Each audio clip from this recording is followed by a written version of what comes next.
The train platform fell silent when Grant Holloway tore Elena's photograph in half and dropped it at her feet. 24 years old, hundreds of miles from home, she'd spent everything to marry a man who took one look at her and walked away. The crowd didn't even pretend not to stare. She stood there holding a carpet bag and the torn pieces of her face while Montana's sun beat down on her humiliation. No money, no family, no way back. That's when another man stepped onto that platform, and Elena's life split into before and after. If you're watching, drop a like and comment your city below so I can see how far this story travels. The train rattled into Helena Station 3 hours late, covered in dust from 2,000 miles of American wilderness. Elena pressed her forehead against the window glass, watching Montana roll past in shades of gold and brown she'd never seen back east. The other passengers complained about the delay, the heat, the primitive conditions. Elena barely heard them. She was too busy trying to remember how to breathe. Her hands wouldn't stop shaking. She'd read Grant Holloway's letters so many times the paper had gone soft at the creases. A good woman to help build something lasting, he'd written. Montana needs strong people willing to work hard. The words were practical, not romantic, but Elena hadn't been looking for poetry. She'd been looking for escape. 3 months ago, her father died owing money to half of Philadelphia. The creditors came for everything: furniture, clothes, her mother's china. Her Aunt Martha had looked at Elena over Sunday dinner and said, "You're 24, no prospects. What exactly do you plan to do?" The mail-order bride advertisements in the newspaper had seemed like fiction. Women traveling west to marry strangers, building lives in places with names like Bitter Creek and Devil's Canyon. But the fiction became possibility when Elena had nothing left to lose. She'd written to 3 men. Grant Holloway was the only one who answered. His photograph showed a stern-faced rancher with dark hair and serious eyes. Not handsome exactly, but solid, real. He owned land, raised cattle, needed help running a household. The letters were brief and businesslike, but Elena convinced herself that was honest. Better than false promises. She'd sent her own photograph, the good one from 2 years ago when she still had decent clothes and hadn't been ground down by poverty and shame. In the picture, her waist looked smaller, her face less tired. She'd known it was slightly deceptive, but told herself everyone presented their best version in photographs. Now the train was stopping, and there was no more time to worry. Elena gathered her carpet bag and stepped into the aisle. The other passengers pushed past, eager to escape the cramped car. A woman in an expensive traveling suit wrinkled her nose as Elena squeezed by, and Elena felt the judgment radiating off her like heat. The platform was chaos. People shouting, porters hauling luggage, children running between adults' legs. The Montana sun hammered down with an intensity that made Elena's Philadelphia summers feel like spring rain. Sweat immediately soaked through her dress, the good dress she'd saved for meeting Grant. It clung to her back, her sides, everywhere. She searched the crowd for a man matching Grant's photograph. Instead, she saw him searching for her. He stood near the station house holding a piece of paper. Her photograph, she realized with a jolt. He was taller than she'd expected, broader through the shoulders, wearing dusty work clothes and a hat that shadowed his face. For a moment, hope fluttered in Elena's chest. Then he looked up and saw her. The change in his expression was immediate and devastating. His eyes moved from her face to the photograph and back again. His mouth tightened. Something cold and disgusted flickered across his features, and Elena felt her stomach drop. She forced herself to walk toward him anyway. What else could she do? "Mr. Holloway?" Her voice came out smaller than she'd intended. He didn't answer right away, just kept looking between her and the photograph like he was solving an unpleasant puzzle. "You're Elena Whitmore." Not a question, an accusation. "Yes, this picture." He held it up. "This is you?" Elena's throat tightened. "It was taken 2 years ago, but yes, you don't look anything like this." The words hit like a slap. Around them, people were starting to notice. A woman whispered to her companion. A man smirked. Elena felt heat rushing to her face. "The journey was long. You lied to me." "I didn't lie. I sent you a photograph." "An old one. A fake one." Grant's voice was getting louder. "You think I'm stupid? You think I can't see what you did?" "Mr. Holloway, please." Elena glanced at the growing audience. "Can we discuss this somewhere private?" "Discuss what?" "How you deceived me?" How you came out here expecting me to just accept this. This, like she was a defective product. Elena's hands clenched around her bag. I traveled 2,000 miles based on your letters. You asked me to come here. I left everything. I asked for the woman in this picture. Grant shook the photograph at her. Not this. The crowd was openly staring now. Elena saw judgment on every face. The beautiful cruelty of strangers watching someone else's humiliation. She tried once more. Please, I have nowhere else to go. If you'll just give me a chance. A chance to what? Keep lying? Grant's lip curled. Look at you. You're not what I ordered. Ordered. Like she was cattle. Something in Elena's chest cracked, but she kept her voice steady. I'm exactly who I said I was in my letters. A hard worker. Someone willing to build a life here. You're desperate. Grant looked her up and down with open contempt. That's what you are. Desperate enough to send a fake photograph and hope I wouldn't notice. It's not fake. It's just, I don't want you. The words fell into sudden silence. Even the crowd seemed to hold its breath. Elena stood there, carpet bag in hand, feeling the Montana sun burning down on her humiliation. This couldn't be happening. She'd sold everything she owned to buy the train ticket. She'd left Philadelphia with $17 and now had less than $3. Mr. Holloway. Her voice shook despite her best efforts. Please reconsider. I can work hard. I can... He tore the photograph in half. The ripping sound seemed impossibly loud. Then he tore it again and again, until Elena's face was confetti in his hands. He let the pieces fall at her feet. Find your own way back east. Grant turned and walked away. Just like that. The crowd erupted in whispers. Elena heard fragments. Mail order bride. Catfished him good. What did she expect? And felt the weight of their stares like physical pressure. Her knees wanted to buckle. Her vision blurred at the edges. The torn photograph pieces lay scattered around her shoes, and Elena stared at them because looking up meant seeing all those faces. She'd known coming west was a risk. She'd known Grant might be different than his letters suggested. But she'd never imagined this. Public rejection in front of an entire town. Humiliation so complete it felt like being skinned alive. A woman's voice cut through the noise. Well, I never. Serves her right, someone else muttered, tricking an honest man. Elena forced her head up, forced herself to meet their eyes even as tears threatened to spill. She wouldn't cry. Not here, not in front of these people who didn't know her and had already decided she deserved this. The crowd began to disperse, their entertainment over. Elena stood alone on the platform with her carpet bag and no idea what to do next. The station manager approached, a thin man with spectacles and an apologetic expression. Miss? You can't stay here. The platform needs to be cleared. Elena's voice failed. She tried again. I just need a moment. There's a boarding house on Main Street, 2 blocks north. He pointed vaguely, already backing away. They might have rooms. Might. With what money? Elena bent down and gathered the torn photograph pieces with shaking hands. Stupid, maybe, but they were all she had of her old life. Proof that she'd existed before this moment destroyed her. That's when she heard boots on the platform. She looked up, expecting another curious stranger. Instead, she found a man watching her with an expression she couldn't quite read. He was older than Grant, maybe mid-30s, with sun-weathered skin and dark hair streaked with gray. Beside him stood a small girl, 7 or 8 years old, clutching his hand. The man's eyes moved from Elena's face to the torn photograph pieces in her hands. Understanding crossed his features. You're the one Grant was meeting. Not a question. Elena stood up slowly. Yes, I'm sorry that happened to you. The simple decency of the words almost undid her. Elena nodded, not trusting her voice. The little girl tugged her father's hand. Papa, what's wrong with the lady? Nothing's wrong with her, Sadie. The man's voice was gentle with his daughter, firm when he looked back at Elena. Do you have somewhere to go? The honest answer stuck in Elena's throat. Finally, she managed, The boarding house. Someone mentioned a boarding house. Mrs. Crawford's place. The man nodded. It's decent enough. You have money for a room?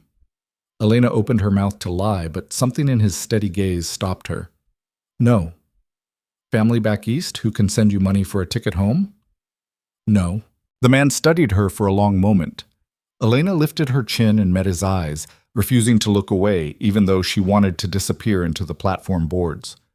"My name's Wyatt Mercer," he said finally. "I own a cattle ranch about 10 miles north. Been running it alone since my wife passed 2 years back." Elena's stomach tightened. She knew where this was going. "I need help," Wyatt continued. "Someone to cook, clean, help with the house and garden. Someone to help raise Sadie here." He glanced at his daughter. "It's hard work. Long days. Montana isn't easy on anyone." "I'm not afraid of hard work. I'm not offering charity." Wyatt's voice was blunt. "You'd earn your keep. Room and board in exchange for labor. Nothing more. Nothing more." The words hung between them, heavy with unspoken understanding. Elena looked at the little girl, Sadie, who was watching her with curious dark eyes. Then back at Wyatt Mercer, the stranger offering her survival when everyone else had offered nothing. "Why?" The question came out before she could stop it. "Why help me?" Wyatt's jaw tightened. "My wife came west under circumstances she didn't choose. Someone helped her once. Figured I owed the universe." It wasn't a pretty answer, but it was honest. Elena thought about Philadelphia, about her Aunt Martha's pitying looks and the creditors taking her mother's china, about Grant Holloway's disgust and the crowd's laughter and having exactly $2.60 to her name. She thought about sleeping on the street or selling herself or starving quietly in a boarding house room she couldn't afford. Then she looked at Wyatt Mercer and made a choice. "When do we leave?" The wagon ride north was mostly silent. Sadie sat between them, swinging her legs and occasionally asking questions her father answered with patient brevity. Elena watched Montana unfold around them. Endless plains broken by rocky outcrops, distant mountains purple against the horizon, sky so vast it made her dizzy. The land felt both beautiful and hostile, like it was waiting to see if she'd survive. "You ever worked a ranch before?" Wyatt asked after an hour. "No. Cooked for a large household?" "I kept house for my father, just the two of us." Wyatt nodded, his face unreadable under his hat brim. "This'll be different. Montana's hard on people who aren't ready for it." "I'm ready." He glanced at her sideways. "You say that now."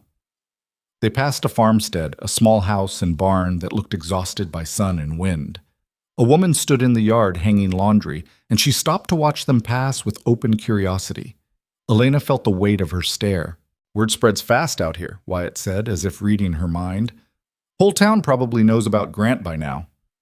Elena's hands tightened on her bag. "Let them talk." "They will, anyway." Wyatt's voice was matter-of-fact. "Folks got nothing better to do than gossip. Best to ignore it." "Papa says gossip is for people with empty heads," Sadie piped up. Despite everything, Elena almost smiled. "Your papa sounds wise." "Mama used to say that too." Sadie's voice dropped. "Before she went to heaven." The grief in those words was so pure it hurt to hear. Elena glanced at Wyatt and saw his jaw working, his hands tight on the reins. "I'm sure your mama was very smart," Elena said softly. Sadie nodded seriously. "Papa says I look like her. Do you think I'm pretty?" "Sadie," Wyatt's voice carried a warning. "What?" "Mama always said asking questions is how we learn." Elena studied the little girl's face, dark hair in braids, eyes too solemn for her age, freckles across her nose. "I think you're beautiful, and I think your mama was right about asking questions." Sadie beamed. They rode on as the sun dropped lower, painting the plains in shades of amber and rust. Elena's body ached from hours on the hard wagon seat, but she didn't complain. This was her life now. This strange man, his motherless daughter, a ranch she'd never seen in a territory that wanted to break her. She thought about Grant Holloway tearing her photograph, about the crowd's laughter, about every moment of humiliation on that platform, and she promised herself she would survive this. Not for Grant, not for the town that had already dismissed her, for herself. The ranch appeared as the sun touched the horizon, a house and barn and scattered outbuildings, all weathered gray by wind and time. Fences sagged in places. The yard looked half wild, but smoke rose from the chimney and lamplight glowed in the windows. It looked lonely. Wyatt pulled the wagon to a stop and climbed down stiffly. He reached up to help Sadie, then turned to Elena. She ignored his offered hand and climbed down herself, her legs shaking from the long ride. Wyatt's mouth twitched. Maybe approval, maybe amusement. Barn's there, he pointed. Chicken coop beyond that. Garden's mostly dead, but you can try to revive it if you want. House is… well, you'll see. He wasn't lying. The inside of the house was dim and cluttered with the particular chaos of two people living without hope of company. Dishes piled in the sink, dust thick on every surface, curtains hung crooked. The whole place smelled like wood smoke and neglect. Sadie watched Elena's face anxiously. It's not always this messy. It's always this messy, Wyatt said flatly. Haven't had time to care about it. Elena set down her bag and looked around. The bones of the house were good. Solid construction, a big kitchen, windows that would let in good light if anyone cleaned them. It just needed someone to care. I'll show you where you'll sleep. Wyatt led her down a short hallway. This was going to be a guest room. Never finished it. The room was small but private, with a narrow bed and a chest of drawers. One window looked out toward the barn. The walls were bare wood, but it was clean, and the bed had a quilt that looked handmade. It's fine, Elena said. Thank you. Wyatt nodded awkwardly. We eat at 6, breakfast at dawn. I'll be up earlier than that to handle the cattle, so if you hear me moving around, don't worry about it. What do you want me to do? Tonight? Nothing. You just traveled 2,000 miles and had the day from hell. Get some rest. He paused in the doorway. Tomorrow, we'll figure out your duties. After he left, Elena sat on the bed and let herself shake. The day crashed over her in waves. The train, the platform, Grant's disgust, the torn photograph, Wyatt's unexpected offer, the wagon ride through unfamiliar country. She'd held herself together through all of it, but now in this small room she could finally fall apart. Except she didn't. Elena unpacked her carpet bag slowly, hanging her few dresses on pegs, arranging her brush and mirror on the dresser, making the space hers, however temporarily. Through the thin walls, she heard Sadie's voice asking questions and Wyatt's patient responses. Heard them moving around the kitchen, the clatter of dishes. Normal sounds. Family sounds. Elena pressed her hand against the wall and felt something loosen in her chest. This wasn't home. She wasn't safe. But she was alive. And that was more than she'd had standing on that platform with torn photographs at her feet. Tomorrow she would work. Tomorrow she would prove herself useful. But tonight, she simply existed in this small room at the edge of Montana, listening to a widower and his daughter make dinner, and tried to remember how to breathe without crying. Elena woke to darkness and the sound of boots on floorboards. For a confused moment, she didn't know where she was. Then it came back, the ranch, Wyatt's offer, the room barely bigger than a closet. She lay still, listening to Wyatt move through the house toward the door. It creaked open and shut, and then silence. She should sleep more. It was still dark outside. Instead, she got up. The house was cold. Elena lit a lamp and made her way to the kitchen, where last night's dishes still cluttered the table. She heated water on the stove and started washing, working quietly so she wouldn't wake Sadie. By the time dawn light filtered through the dirty windows, the kitchen was clean. Elena had found flour and sugar and coffee in the pantry, along with eggs from hens she could hear clucking outside. She started breakfast. Nothing fancy, just biscuits and scrambled eggs, but more than she suspected Wyatt usually managed. The front door opened as she was setting the table. Wyatt stopped short when he saw her. "You're up." "I heard you leave. Figured I should start earning my keep." He took off his hat and hung it by the door, his movements careful, like he wasn't sure what to do with a woman in his kitchen after 2 years alone. "Sadie's still asleep," he said. "I'll wake her when breakfast is ready." Wyatt washed his hands at the sink and sat at the table. He looked exhausted, Elena realized. Not just from this morning's work, but from years of it. From raising a daughter alone and running a ranch alone and carrying all of it without help. Elena poured coffee and set it in front of him. "How do you take it?" "Black." She added milk to her own cup and sat across from him. The silence felt awkward but not hostile. Just two people who didn't know each other trying to figure out how to exist in the same space. "The garden," Elena said. "Is there water enough to revive it?" "There's a well. Takes work to haul it, but yes." Wyatt studied her over his coffee. You know anything about growing vegetables? Some. My mother had a garden when I was young. He nodded. All right, you can try. No promises in this soil, though. It's stubborn. So am I. The corner of Wyatt's mouth twitched, almost a smile. Sadie appeared in the doorway, rubbing her eyes. I smell food. Good morning, sweetheart. Wyatt's voice transformed when he spoke to his daughter. All the roughness smoothed away. Come eat. Elena watched them together over breakfast. The way Sadie chattered about a bird she'd seen yesterday while Wyatt listened patiently. The way he cut her biscuit into pieces without being asked. The easy affection between them that came from grief survived together. She felt like an intruder. But when Sadie turned to her and asked, "Will you help me feed the chickens later?" Elena smiled and said yes, and the feeling eased slightly. After breakfast, Wyatt showed Elena around the property. The barn needed repairs. The fences sagged in a dozen places. The chicken coop was a disaster. The garden was indeed mostly dead, a few scraggly plants clinging to life among the weeds. It's a lot, Wyatt admitted, more than I can handle alone. Then it's good I'm here. He looked at her sharply.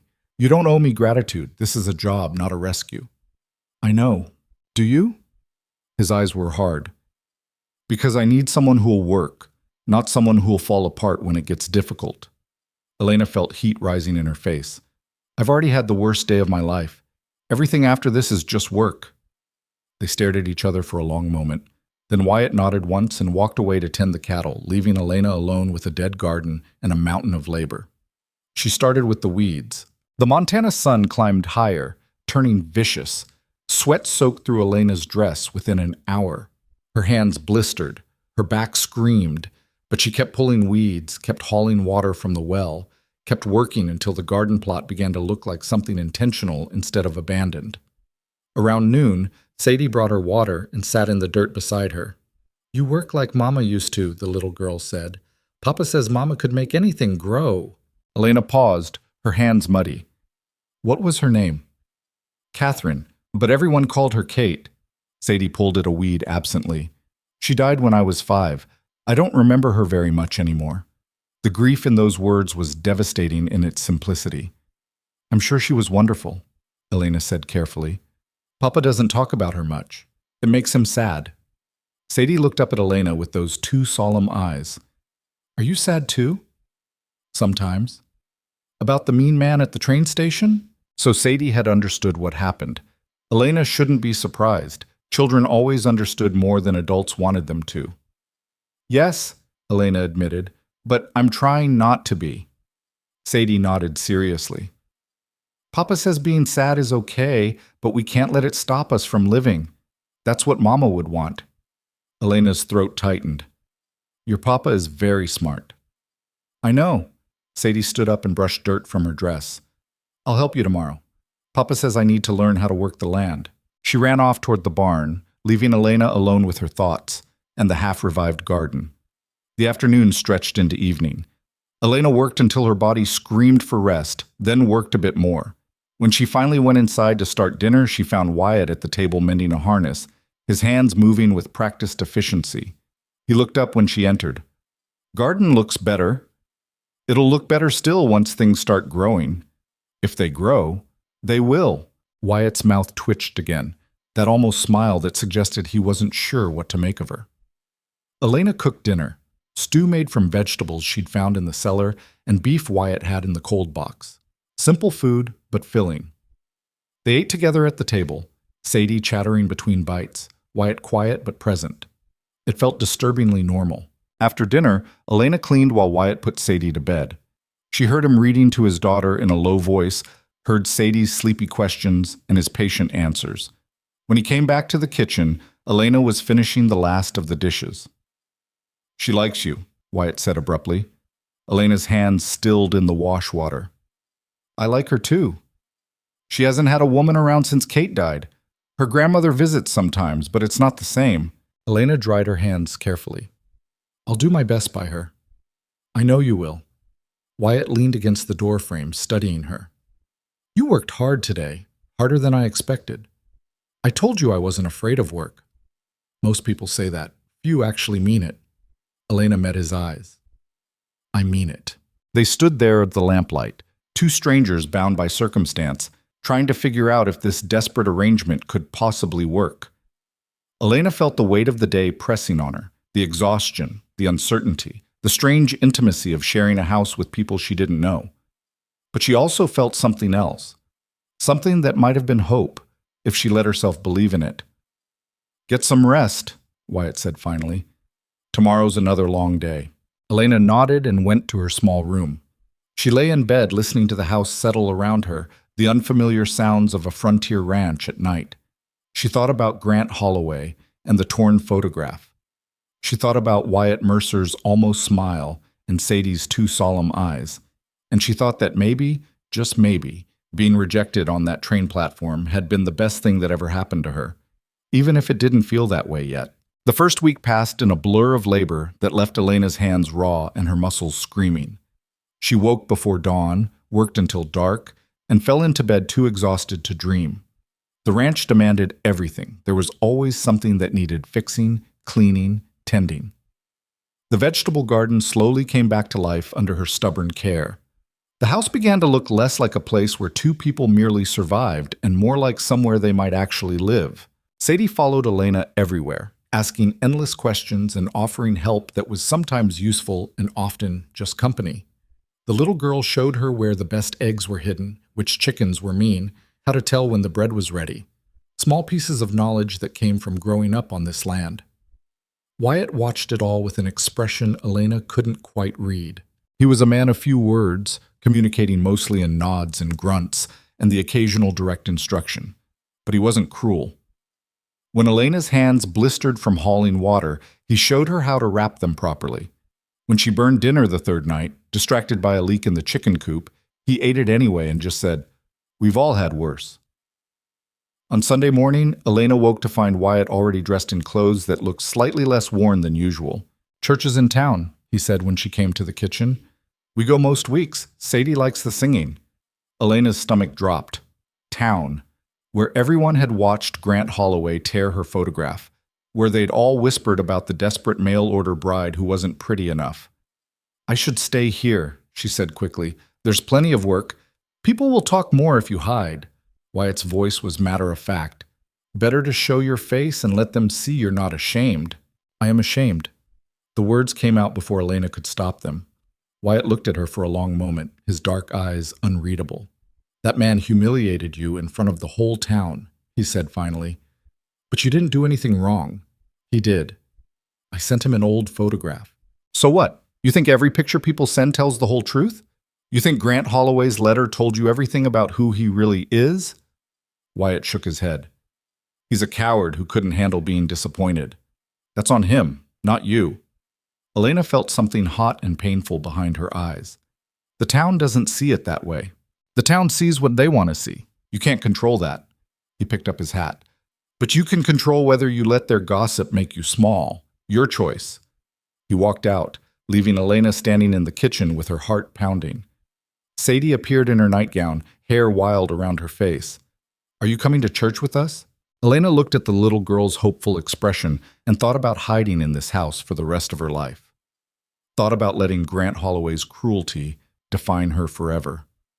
"Yes," she heard herself say. "I'm coming."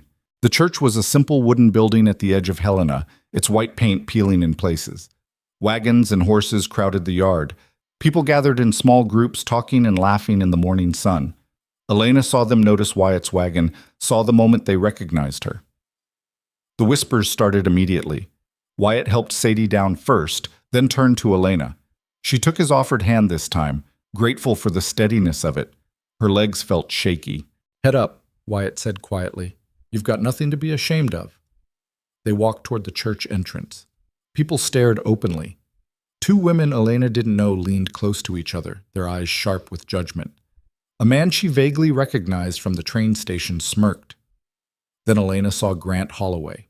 He stood near the church steps with a group of ranchers, all of them dressed in Sunday clothes. Grant looked up as Wyatt approached, and something ugly flickered across his face. "Mercer," he said, his voice carrying. "Didn't expect to see you today." "We come most weeks." Wyatt's tone was neutral. Grant's eyes shifted to Elena, and she felt the weight of his contempt. I see you picked up my reject. The words landed like stones. Around them, people went quiet. Wyatt's jaw tightened. I hired help for my ranch. What you did with that opportunity is your business. Help. Grant laughed without humor. That what you're calling it? What would you call it? Charity for a woman who lied to get here. Grant looked directly at Elena now. Did you tell Wyatt about the fake photograph? Or is he going to be surprised too when he really looks at you? Heat flooded Elena's face. She wanted to defend herself, to explain, but her voice had disappeared. Wyatt stepped slightly forward, putting himself between Elena and Grant. You done? Just making sure you know what you've taken in. I know exactly what I've taken in. A hard worker who's done more in 1 week than some people do in a month. Wyatt's voice was quiet but hard as iron. Now, if you'll excuse us, we're here for church. He guided Elena past Grant and through the church doors. Sadie followed close behind, her small hand slipping into Elena's. Inside, the church was simple. Wooden pews, windows letting in morning light, a plain cross at the front. People were already seated, and every head turned as they walked down the aisle. The weight of their stares made Elena's skin prickle. Wyatt led them to a pew near the middle. As they sat down, Elena felt the congregation's judgment like heat on her back. The service blurred. The preacher talked about forgiveness and community, and Elena barely heard a word. She was too aware of the whispers, the sidelong glances, the way people's eyes lingered on her with open speculation. After the final hymn, Wyatt stood and said quietly, "We can leave now if you want." Elena thought about running, about hiding in the wagon until they could escape this place and these people. Then she thought about what Wyatt had said, about letting gossip make her small. "No," she said, "I'm fine." They walked outside into bright sunshine. People gathered in the churchyard, talking in clusters. As Elena passed, she heard fragments of conversation that weren't meant to be secret. Heard she lied about everything? Grant had every right to refuse? What kind of woman travels all that way for a stranger? Elena kept her head up, kept walking, but each whisper felt like a cut. A woman approached them, older, well-dressed, with sharp eyes and a sharper smile. "Wyatt Mercer, it's been too long." "Mrs. Crawford." Wyatt's voice was polite but cautious. The woman's eyes shifted to Elena. "And you must be the mail-order bride, the one Grant rejected." Elena forced herself to meet the woman's gaze. "I'm Elena Whitmore. How unfortunate. What happened at the station?" Mrs. Crawford's tone dripped false sympathy. "But I suppose these things happen when people aren't entirely honest about themselves." "Elena's working at my ranch," Wyatt said flatly. "That's all anyone needs to know." "Of course," Mrs. Crawford smiled. "Though I'm sure people will wonder about the arrangement, a young woman living with a widower and his daughter. It does raise questions." The insinuation was clear. Elena felt her face burning. "The only question is why people can't mind their own business," Wyatt said. His voice was still polite, but barely. "Elena works hard and helps raise my daughter. What anyone thinks about that isn't my concern." Mrs. Crawford's smile tightened. "Well, I'm just saying what others are thinking." "Then maybe people should think about better things." Wyatt tipped his hat. "Good day, Mrs. Crawford." He guided Elena away before the woman could respond. Sadie trotted beside them, unusually quiet. As they reached the wagon, Elena heard a familiar voice. "Mercer." "Wait." Grant Holloway walked toward them, his expression hard. Up close, Elena could see the calculation in his eyes. He was enjoying this. "I wanted to apologize," Grant said, though his tone held no regret, "for any embarrassment I may have caused you, Miss Whitmore." Elena's hands clenched. "You tore my photograph in half in front of the entire town." "I was disappointed. Surely you can understand that." "What I understand is that you're a cruel man who enjoys humiliating people." Grant's eyes narrowed. "I'm honest. That's different from cruel." "You could have been honest in private. You chose to make a spectacle of me. You chose to deceive me with that photograph. It was 2 years old, not a different person entirely. If you'd bothered to read my letters instead of just looking at a picture, you might have known something real about me." The words came out harder than Elena intended, but she didn't care anymore. She was done being ashamed. Grant's face flushed. "I know everything I need to know. You're desperate. and dishonest, and Mercer here is making a mistake taking you in. Wyatt stepped forward. That's enough. I'm just trying to help you see. I see fine. Wyatt's voice was low and dangerous. What I see is a man who can't let go of his own mistake. You had a chance at something decent, and you threw it away because you cared more about a picture than a person. That's your failing, not hers. You really believe that? Grant laughed harshly. You think she's decent, or are you just desperate yourself? Wyatt's jaw worked, but he kept his voice level. We're leaving now. Don't follow us. He helped Elena into the wagon with careful hands. Sadie climbed in after her, pressing close against Elena's side. As they pulled away, Elena looked back once and saw Grant standing in the churchyard, his face twisted with something that looked like anger and regret mixed together. I'm sorry, she said quietly. I shouldn't have confronted him. Why not? Wyatt kept his eyes on the road. He deserved it. But now people will talk even more. People were already talking. At least now they know you've got spine. Sadie looked up at Elena. You were really brave. Mama used to say standing up to mean people is the hardest kind of brave. Elena's throat tightened. Your mama was right. They rode in silence for a while, the town falling away behind them. The familiar landscape of the ranch appeared, the sagging fences, the weathered buildings, the garden Elena had worked so hard to revive. It looked like home. The thought struck Elena with unexpected force. When had this happened? When had this strange place begun to feel like somewhere she belonged? That night, after Sadie was in bed, Elena sat on the porch steps watching stars emerge in the darkening sky. The air had finally cooled, bringing relief from the day's heat. The door opened behind her. Wyatt came out and sat down on the step, leaving a careful distance between them. You did well today, he said. I made things worse. No, you made things different. Wyatt stared out at the dark plains. People like Grant, like Mrs. Crawford, they want you to be ashamed. They want you small and quiet so they can feel big. You didn't give them that. Elena wrapped her arms around her knees. Everyone thinks I'm desperate and dishonest. Some people think that. Others saw a woman who traveled 2,000 miles to build a new life and had the courage to defend herself when someone tried to tear her down. He paused. That matters more. Does it? To the people worth caring about? Yes. They sat in comfortable silence, listening to the night sounds, crickets, distant cattle, the wind moving through grass. Thank you, Elena said finally, for defending me today. You didn't have to do that. Yes, I did. Wyatt's voice was quiet. Kate, my wife, she came from Boston. Educated, city-bred, completely unprepared for frontier life. People said terrible things about her, said she'd never last, said I was a fool for marrying someone so soft. What happened? She proved them all wrong, worked harder than anyone, learned everything she needed to learn, built this place with me from almost nothing. His voice roughened. She died in childbirth trying to give Sadie a sibling. The baby didn't make it either. Elena's heart clenched. I'm so sorry. The people who'd said Kate was too soft, too weak, they felt real bad after she died. Suddenly she was a saint, a hero. All the things they'd refused to see when she was alive. Wyatt's hands fisted on his knees.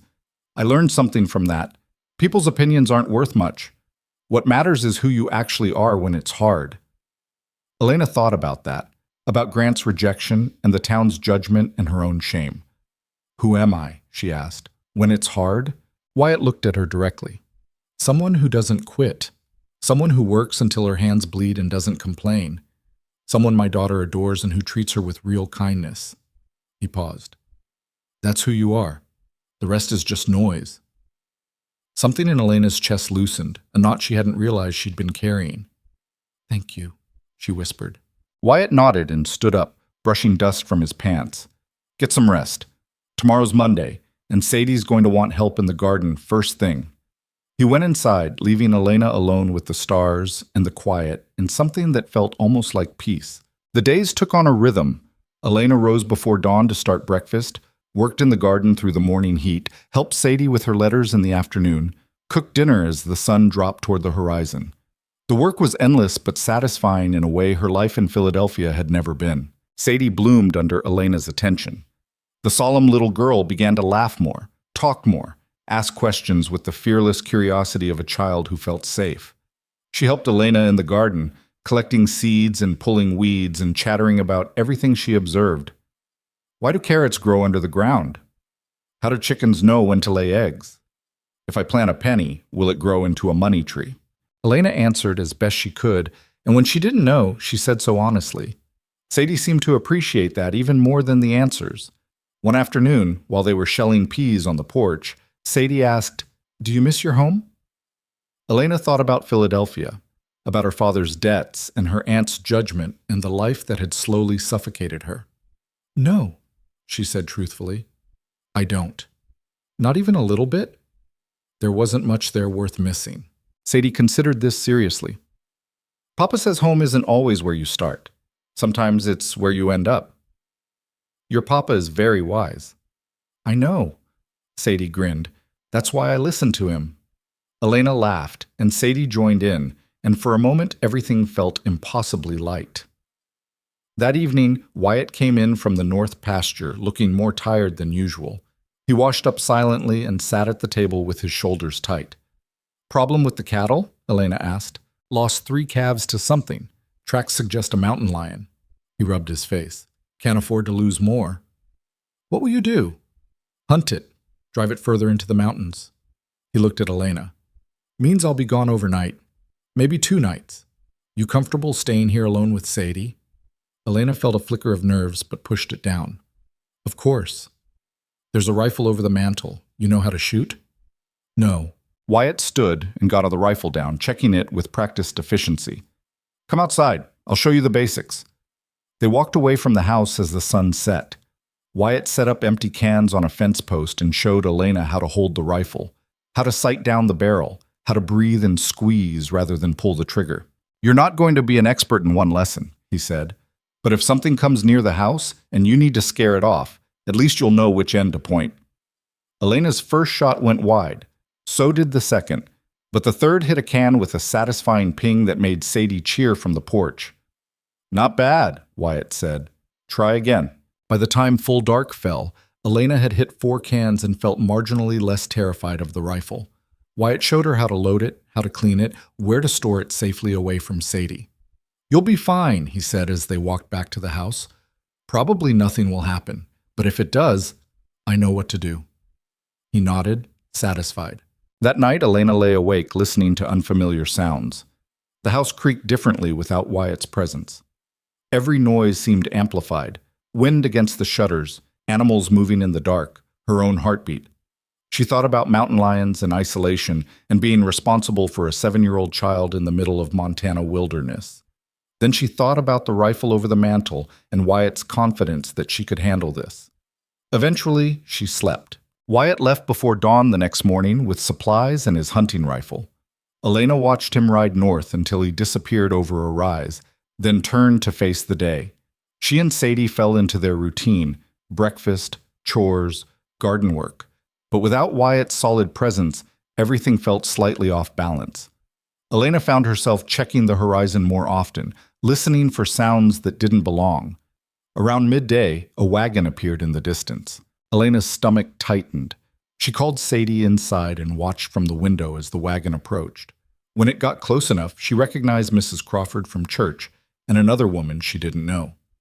They pulled up to the house with bright, false smiles. Elena stepped onto the porch, wiping flour from her hands. "Mrs. Crawford." "Elena, dear, I hope we're not intruding." Mrs. Crawford climbed down from the wagon with the other woman. "This is Mrs. Henderson. We're making social calls today and thought we'd check on you." "Check on her, right. That's kind of you," Elena said carefully. "I'm afraid Wyatt's away hunting." "We know." Mrs. Crawford's smile sharpened. "That's actually why we came. We thought you might appreciate some company, and we wanted to make sure everything was appropriate." There it was. The real reason. "Everything is fine," Elena said. "Sadie and I are managing well." "I'm sure you are." Mrs. Henderson spoke for the first time, her voice sugary. "But it must be difficult. A young woman alone with a child. People do worry." "Worry about what?" "About appearances." Mrs. Crawford stepped closer. You're living in a house with a man you're not married to. That raises questions, dear. Elena felt heat rising in her face. I'm employed here. I work for room and board. Of course. But you must see how it looks. Mrs. Crawford's tone turned conspiratorial. A beautiful young woman, a widowed rancher. People talk. Let them. Is that really wise? Your reputation is already damaged from that unfortunate incident with Grant. Wouldn't you prefer to avoid further speculation? Elena crossed her arms. What exactly are you suggesting? Only that you might consider other arrangements. I run a respectable boarding house in town. You could work for me, maintain proper distance from Wyatt Mercer, show the community you value propriety. So that's what this was, an attempt to separate her from the only stability she had. Thank you for the offer, Elena said coolly, but I'm happy where I am. Are you? Mrs. Henderson raised an eyebrow. Or are you simply desperate enough to overlook the scandal? There is no scandal. I keep house and help raise Sadie, that's all. For now, Mrs. Crawford's voice dropped. But what happens when Wyatt decides he wants more? What happens when people start saying you trapped him the way you tried to trap Grant? The accusation hit like a slap. Elena struggled to keep her voice steady. I didn't trap anyone. I work hard for honest pay. We're only trying to help you, dear, to protect you from making another mistake. Mrs. Crawford reached out as if to touch Elena's arm, but Elena stepped back. I don't need protection. I need you to leave. The two women exchanged glances. Mrs. Crawford's smile turned cold. Very well. But don't say we didn't warn you when this arrangement falls apart. She climbed back into the wagon. Come along, Mrs. Henderson. We're clearly not welcome here. They drove away, leaving Elena shaking with anger and something close to fear. Sadie appeared in the doorway. What did they want? Nothing important. Elena forced her voice calm. Just being nosy. I don't like them. They're mean like that boy who pulled my hair at church. Despite everything, Elena almost smiled. You're right. They are mean. Papa says mean people are usually scared people. What are they scared of? Elena looked at the dust trail from the departing wagon. I think they're scared of anyone who doesn't fit into their neat little boxes. Then they must be scared a lot, Sadie said wisely. That night, Elena couldn't sleep. She kept replaying Mrs. Crawford's words. Your reputation is already damaged. What happens when people start saying you trapped him? Another mistake. The worst part was knowing the woman had a point. Elena's position here was precarious. She lived in Wyatt's house, raised his daughter, depended entirely on his continued goodwill. If he decided tomorrow to send her away, she had nowhere to go. The thought terrified her more than she wanted to admit. Wyatt returned late the following afternoon, dusty and exhausted, but apparently successful. He'd tracked the mountain lion far enough into the high country that it shouldn't trouble the ranch again. Elena made coffee while he washed up, trying to decide whether to mention Mrs. Crawford's visit. Something on your mind? Wyatt asked, reading her expression. Mrs. Crawford came by yesterday, and Mrs. Henderson. His face darkened. What did they want? To offer me a position at the boarding house, for the sake of my reputation. Wyatt's jaw tightened. Did they? They said people are talking about me living here, about impropriety. People are always talking about something. He sat down heavily. What did you tell them? That I'm happy here, that this is honest work. Elena met his eyes.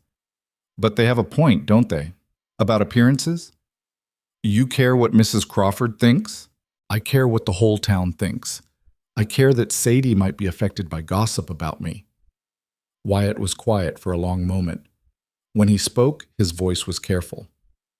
Do you want to leave? The question caught Elena off guard. No. Then stay. Let people talk. We know the truth.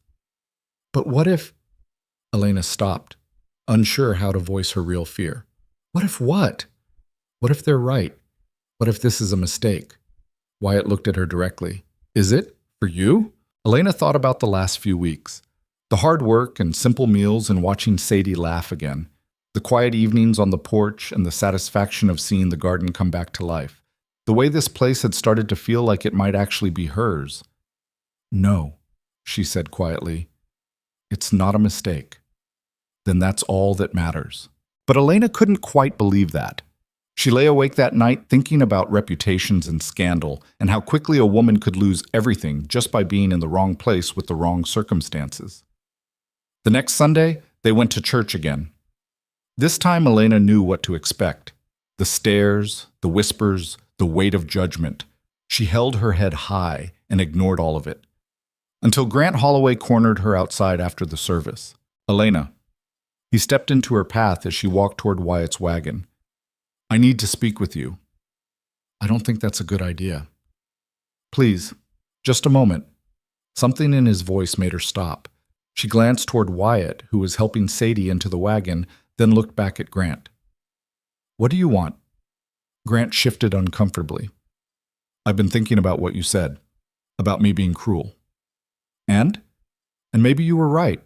Maybe I could have handled things differently. Elena crossed her arms. Is this an apology? I'm trying to... He stopped, frustration flickering across his face. I made a mistake. I see that now. You're not what I expected, but that doesn't mean I had to humiliate you. No, it doesn't. I'd like to make amends. Elena studied him carefully. His expression seemed genuine, but she'd learned not to trust appearances. Why? She asked. Why now? Because I've been watching you. Watching you work at Mercer's ranch, hold your head up despite everything people say. He paused. You're stronger than I gave you credit for. And that matters to you? It should have mattered from the beginning. Grant took a step closer. Give me another chance. Let me show you I'm not the man who tore that photograph. Elena felt the surreal absurdity of the moment. The man who destroyed her in public was now asking for forgiveness, while the town that had mocked her watched this new drama unfold. No, she said simply. Grant blinked. What? No, I don't want another chance with you. I don't want your amends or your guilt or whatever this is. Elena, you showed me exactly who you are. I believe you. His face flushed. That's not fair. I'm trying to make things right. You're trying to make yourself feel better. Elena's voice was steady. That's different. She walked past him toward the wagon, where Wyatt waited with an expression that suggested he'd heard everything. As they drove away, Grant stood in the churchyard, looking lost and angry, and Elena felt nothing but relief. That was well done, Wyatt said quietly. Elena didn't answer. She was too busy watching Montana unfold around them, thinking about how strange it was that rejection could lead to something better, and wondering when she'd stopped being afraid of what came next. Summer arrived with a vengeance that made the previous weeks feel merciful by comparison. The heat pressed down on Montana like something physical, turning the air thick and hard to breathe. By mid-morning, the sun was brutal enough to blister exposed skin. By afternoon, even the cattle sought shade and stood motionless, too exhausted to graze. Elena had never experienced heat like this. Philadelphia summers were humid and uncomfortable, but this was different. Dry and relentless, sucking moisture from everything it touched. The garden she'd worked so hard to revive began to struggle despite her constant watering. Plants wilted by noon no matter how much she tended them. The well water seemed to drop lower each day. Wyatt worked from before dawn until well past dark, trying to keep the cattle alive. Several times, Elena watched him haul water to the far pastures, his shirt soaked with sweat, his face tight with exhaustion. When he came in for meals, he barely spoke, too tired to do more than eat and nod at Sadie's chatter. Papa looks so tired, Sadie whispered one evening as they watched Wyatt fall asleep in his chair after dinner. He's working very hard, Elena said softly. We should let him rest. But even sleep didn't seem to help. Each morning, Wyatt looked more worn down, older somehow, the strain of keeping the ranch alive during the worst heat showing in every line of his face. Elena did what she could. She cooked food that didn't require the stove burning all day, kept water cool in the cellar, made sure Wyatt had clean clothes, and didn't have to worry about anything inside the house. It felt inadequate compared to what he was dealing with outside, but it was all she had to offer. The neighbors were suffering too. Elena saw it when they went to town for supplies. Ranchers with the same exhausted, worried expressions, talking in low voices about lost cattle and failing wells, and how much longer this heat could possibly last. Grant Holloway was there, loading supplies into his wagon. He looked up when Elena passed and opened his mouth as if to speak, but she kept walking. Whatever he wanted to say, she didn't need to hear it. Mrs. Crawford appeared at the general store counter while Elena was paying for flour. "My dear, you look positively wilted. This heat is terrible for delicate constitutions." Elena wanted to point out that her constitution was managing just fine, thank you, but she was too tired to engage. "Yes, ma'am, it's very hot. I worry about you out there at the Mercer place. So isolated, so far from help if something should happen." Mrs. Crawford's voice dropped conspiratorially. "People are saying Wyatt's struggling, that he might lose the ranch if this heat keeps up." "People say a lot of things." "Indeed they do, but sometimes they're right." The older woman smiled thinly. "My offer still stands, dear. If you need a position in town, somewhere more stable, I'm fine where I am." "Are you?"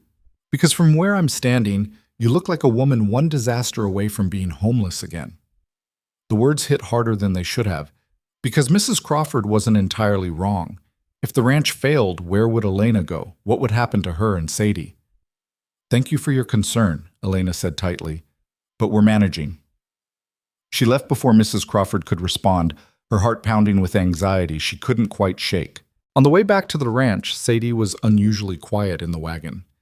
"What's wrong?" Elena asked. "Are we going to lose the ranch?" So she'd heard Mrs. Crawford too. Elena should have known better than to think the child wouldn't understand. "No, sweetheart, we're not." "But that lady said—" "That lady doesn't know what she's talking about." Elena tried to sound more confident than she felt. "Your papa is strong and smart. He'll get us through this." "Promise?" Elena looked at Sadie's worried face and felt her heart break a little. "I promise we'll do everything we can. That's all anyone can promise." Sadie seemed to accept this, but the worry didn't leave her eyes. That night, after Sadie was in bed, Elena found Wyatt on the porch staring out at the dark plains. She sat down beside him without speaking. "Lost another calf today," he said finally. "Heat stroke. Nothing I could do." "I'm sorry. Can't afford to keep losing them. Each one that dies is money we don't have." He rubbed his face. "I've been doing the numbers. If this heat continues another month, we might not make it through winter." Elena's stomach dropped. "What does that mean?" "Means I might have to sell. Take whatever I can get and start over somewhere else." His voice was flat, defeated. "Or give up ranching entirely." "You can't do that. This is your home. Sadie's home. Sometimes home isn't enough to survive on." They sat in silence, the weight of his words settling between them. Elena thought about Philadelphia, about losing her father's house to creditors, about how quickly a life could collapse when money ran out. "There has to be something we can do," she said. "Like what? Make it rain?" Wyatt's laugh was bitter. "I'm doing everything I know how to do. It's not enough." Elena wanted to argue, to offer solutions, but she had none. She knew nothing about cattle or drought or keeping a ranch alive. All she could do was sit beside him and share the fear. "I'm glad you're here," Wyatt said quietly. "Makes it easier, having someone who understands." "Understands what?" "That sometimes you can work as hard as you know how and still fail." The words hung in the night air, honest and terrible. Elena reached out without thinking and took his hand. His fingers closed around hers, rough and strong and trembling slightly with exhaustion. They didn't speak again. Just sat together on the porch, holding hands in the dark while the future crumbled around them. The heat continued into the next week, and then the week after that. The garden withered despite Elena's best efforts. The cattle grew thin and listless. Wyatt pushed himself harder, sleeping less, eating barely enough to keep going. Elena started to genuinely worry about him. She'd seen men work themselves to death before. Her father had been one of them, grinding away at impossible debts until his heart gave out. Wyatt was heading down the same path. "You need to rest," she told him one morning when he could barely keep his eyes open over breakfast. "Can't. Too much to do." "You're going to collapse." "I'll collapse when the work's done." "Wyatt!" I said no, Elena. His voice was sharp, exhaustion making him irritable. "I appreciate your concern, but this isn't your problem to solve." The words stung more than they should have. Elena turned back to the stove, blinking hard against sudden tears. She heard his chair scrape back, then his hand on her shoulder, gentle. "I'm sorry." That was uncalled for. He sounded genuinely regretful. "You're trying to help, I know that. I just don't want you to. Elena stopped, unsure how to finish. To what? To die trying to save this place. Wyatt's hand tightened on her shoulder. I'm not going to die. You look like you might. Flatterer. His attempt at humor fell flat. He sighed. I know I'm pushing too hard, but I don't know what else to do. This ranch is all I have, all Sadie has. If I lose it, you have more than the ranch, Elena said quietly. You have Sadie. You have... She hesitated, then finished. You have people who care whether you live or die. Wyatt was quiet for a moment. Then he said, I'll try to rest more. All right? It wasn't much of a promise, but it was something.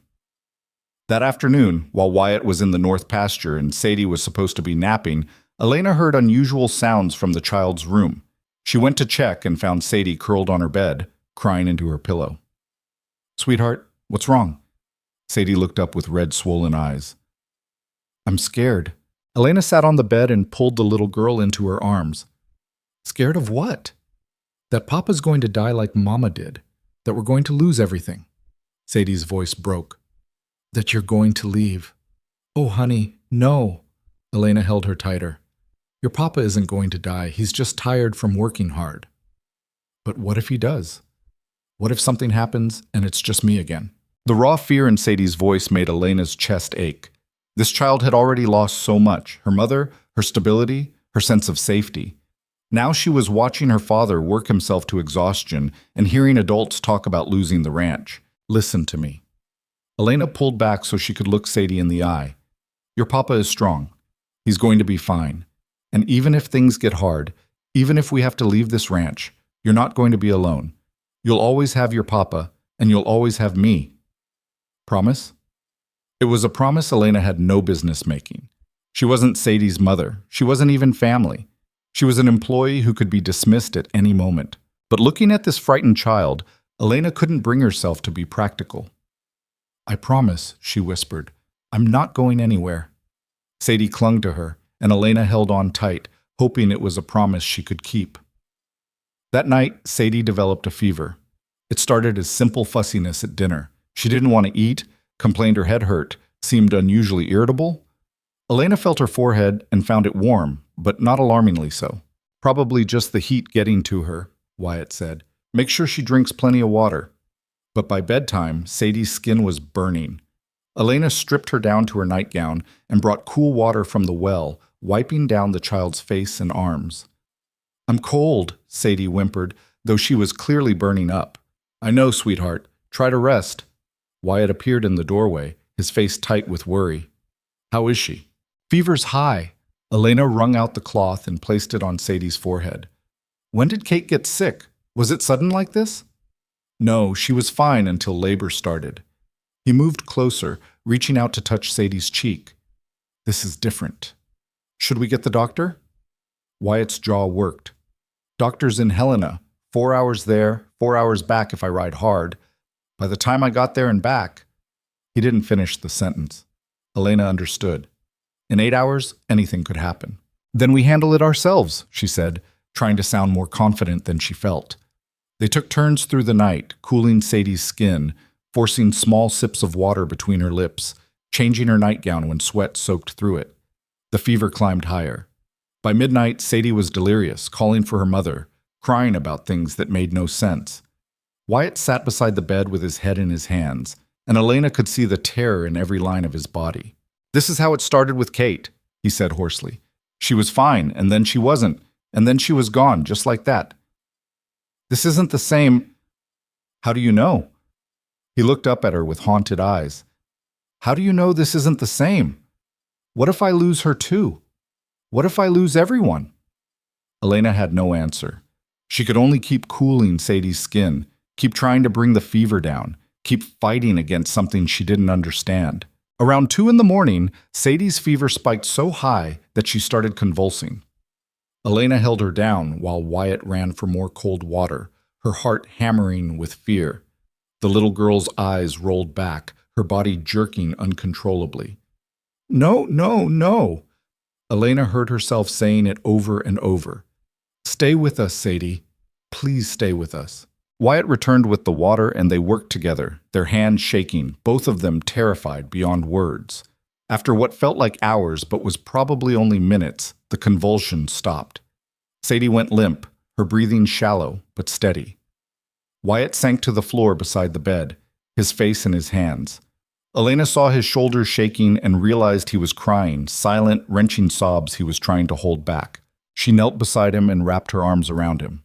He turned into her shoulder and let himself break, and Elena held him while he mourned his dead wife and feared for his dying daughter and carried the weight of keeping everything together alone. "I can't lose her," he whispered against her shoulder. "I can't. She's all I have left."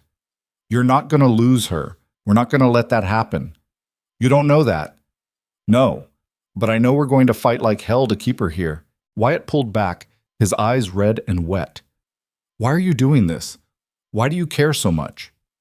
Elena thought about the train platform and Grant's rejection and arriving at this ranch with nothing but desperation.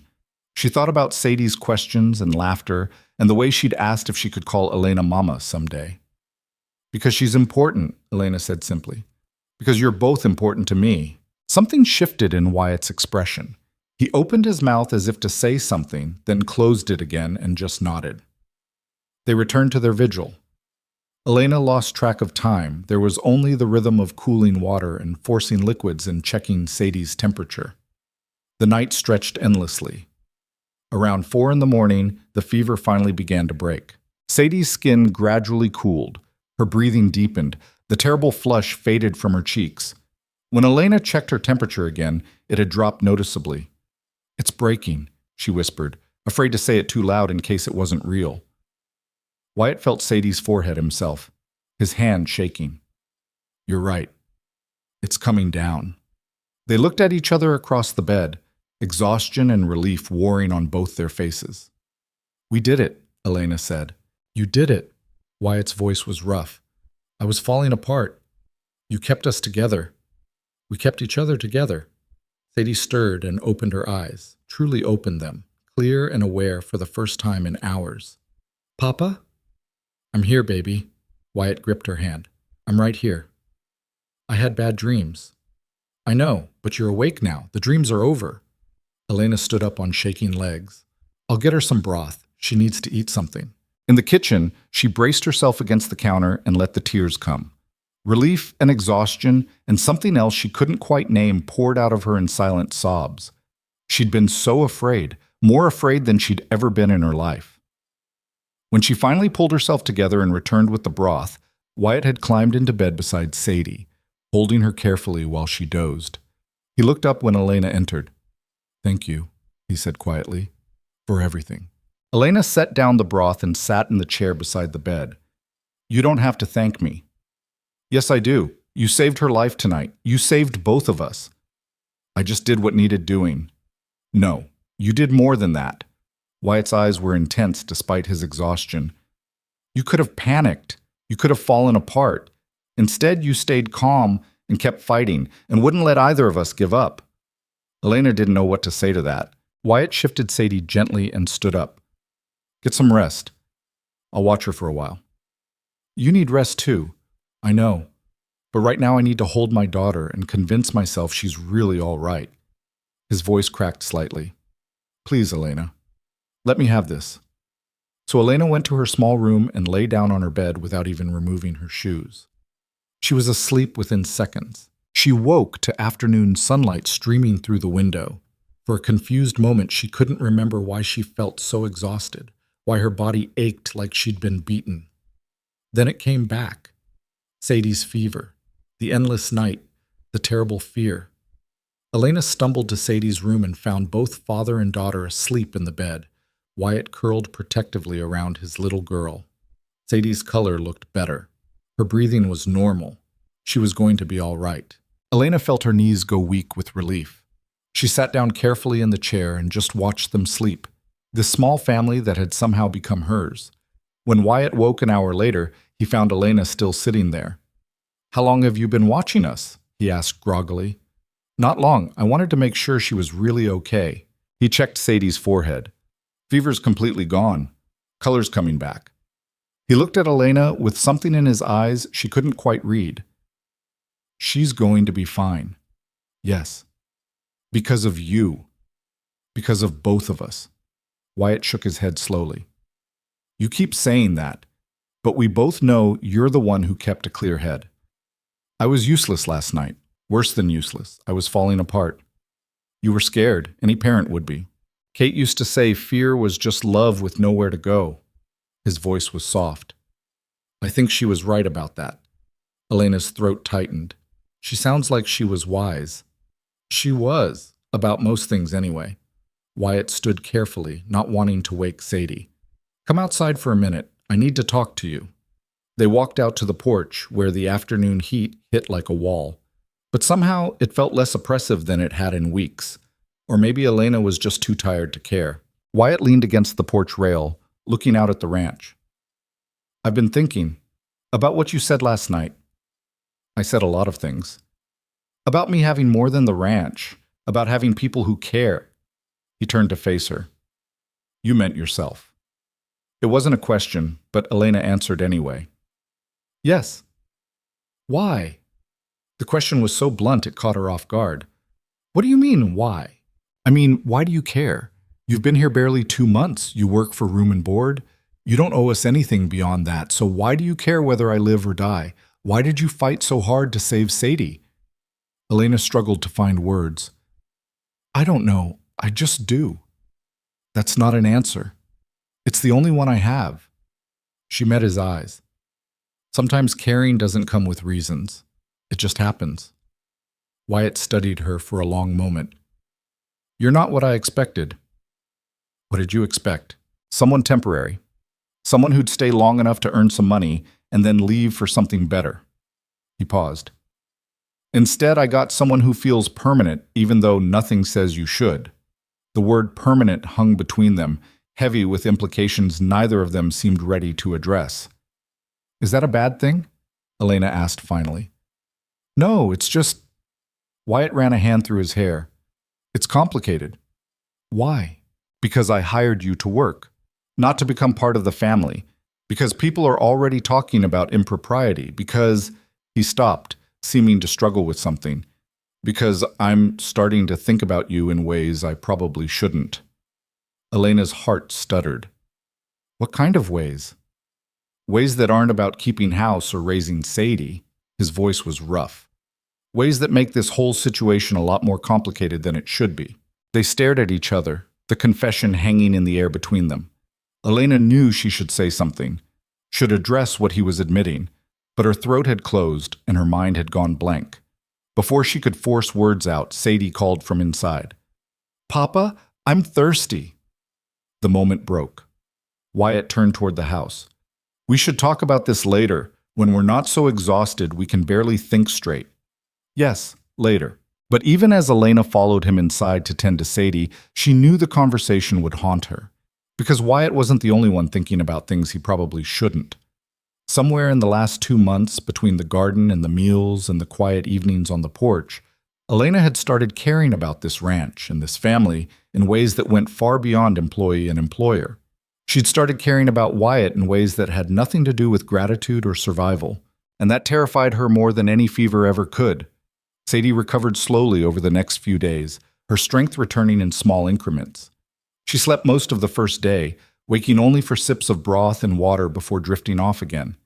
Elena barely left her side, watching the child's chest rise and fall, still half afraid the fever would return. Wyatt hovered nearby, finding excuses to check on them every hour. He'd come in from the pastures covered in dust, wash his hands at the pump, and stand in Sadie's doorway, watching his daughter sleep with an expression that made Elena's chest ache. They didn't talk about what he'd said on the porch. There was never time, never privacy, and maybe they were both too scared to acknowledge it anyway. By the third day, Sadie was sitting up and complaining about being bored, which Elena took as a good sign. Can I go outside yet? The little girl asked for the 10th time. Not yet. You need to rest. I've been resting forever. 3 days isn't forever. Feels like it. Sadie flopped back dramatically against her pillows. I want to see the chickens. I want to work in the garden. I want to do something besides lie here. Elena smiled despite herself. How about I bring you some books? You can practice your reading. Reading's boring too. Since when? You love reading. I love it when you read to me. Reading by myself is hard. So Elena spent the afternoon reading aloud while Sadie listened, occasionally interrupting with questions or observations that had nothing to do with the story. It reminded Elena of afternoons with her own mother, before illness and debt had destroyed their family. The memory hurt, but in a distant way, like touching an old bruise. Wyatt came in as the sun was setting, his face tight with exhaustion, and something else Elena couldn't quite identify. "Can I talk to you?" he asked quietly. "Outside?" Elena's stomach fluttered. She glanced at Sadie, who was already dozing again, then followed Wyatt onto the porch. The evening air was finally starting to cool. In the distance, cattle lowed softly. The sky was turning shades of amber and rose, beautiful in a way that made the harshness of the day feel almost worthwhile. Wyatt leaned against the porch rail, not looking at her. "The heat's breaking, finally. Weather's supposed to turn cooler this week. That's good news." "Yeah, means we might actually make it through without losing everything."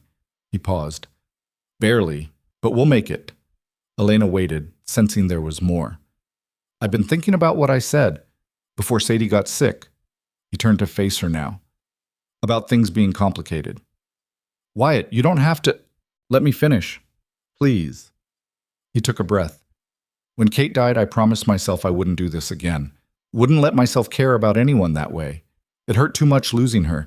Easier to just shut that part of myself down and focus on surviving." Elena's throat tightened. "I understand." "Do you? Because I'm not sure I do anymore." He shook his head. "You've been here 2 months. 2 months. And somehow you've become essential to this place. To Sadie, to me. I'm just the help. Ish. No, you're not." His voice was firm. "You're not just anything. And that's the problem. Because I hired you to work, and somewhere along the way you became something else entirely." Elena didn't know what to say. Her heart was hammering so hard she could hear it in her ears. "I'm not good at this," Wyatt continued. "Talking about feelings, saying the right things. Kate used to handle all that. I just worked, and she made everything else make sense." He rubbed his face. "But she's gone. And you're here. And I don't know what to do with that." "What do you want to do with it?" The question came out before Elena could stop it. Bold and terrifying and completely honest. Wyatt looked at her directly. "I want to ask you to stay. Not as help. As something more permanent, as—" He struggled with the words. "As family." Elena's breath caught. "What are you saying?" "I'm saying I care about you, more than I should, probably. More than makes sense given how little time we've known each other." He took a step closer. "I'm saying Sadie loves you. I'm saying this place feels like a home again because you're in it. And I'm asking if you feel anything like that too, or if I'm completely misreading this whole situation." Elena stared at him, her mind racing. She thought about the train platform and Grant's rejection and how completely alone she'd felt that day. She thought about Wyatt offering her work when no one else would, about Sadie's questions and laughter, about quiet evenings and shared labor, and the way this ranch had slowly become hers without her even realizing it. "I feel it," she whispered. "I've felt it for a while now." Something in Wyatt's expression shifted, relief mixed with fear. "Then what do we do about it?" "I don't know. People are already talking about impropriety. If this becomes something real, it'll be worse." "Let them talk." "Easy for you to say. You're a respected rancher. I'm the mail-order bride who got rejected. They'll say I trapped you." "I don't care what they say, but I do." Elena's voice rose slightly. "I care that it could hurt Sadie. I care that it could make your life harder. I care that everyone already thinks the worst of me." Wyatt reached out and took her hand. The touch sent electricity through her. "Elena, look at me." She met his eyes. "You saved my daughter's life. You've worked harder than anyone I've ever known. You've taken everything this place and this town has thrown at you, and you're still standing." His grip tightened. "Anyone who thinks poorly of you is a fool, and I don't live my life based on what fools think." "But marriage, that's what you're talking about, isn't it? That's what you mean by family." "Eventually, yes."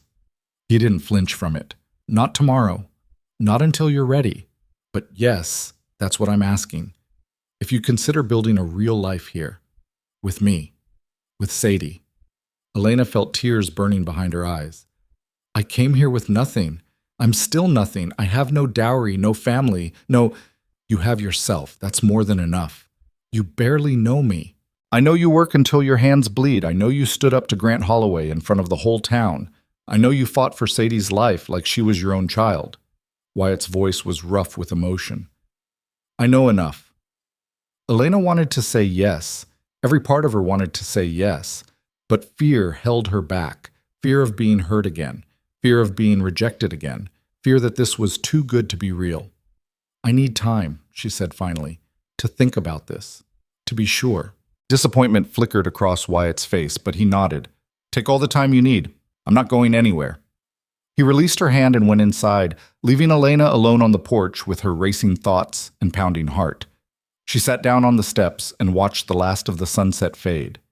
Marriage, family, permanence, everything she'd come west looking for, being offered by a man she hadn't expected to meet. But was it real? Or was she just desperate enough to believe anything that looked like security? Elena didn't have an answer. That night she lay awake in her small room, listening to the house settle around her.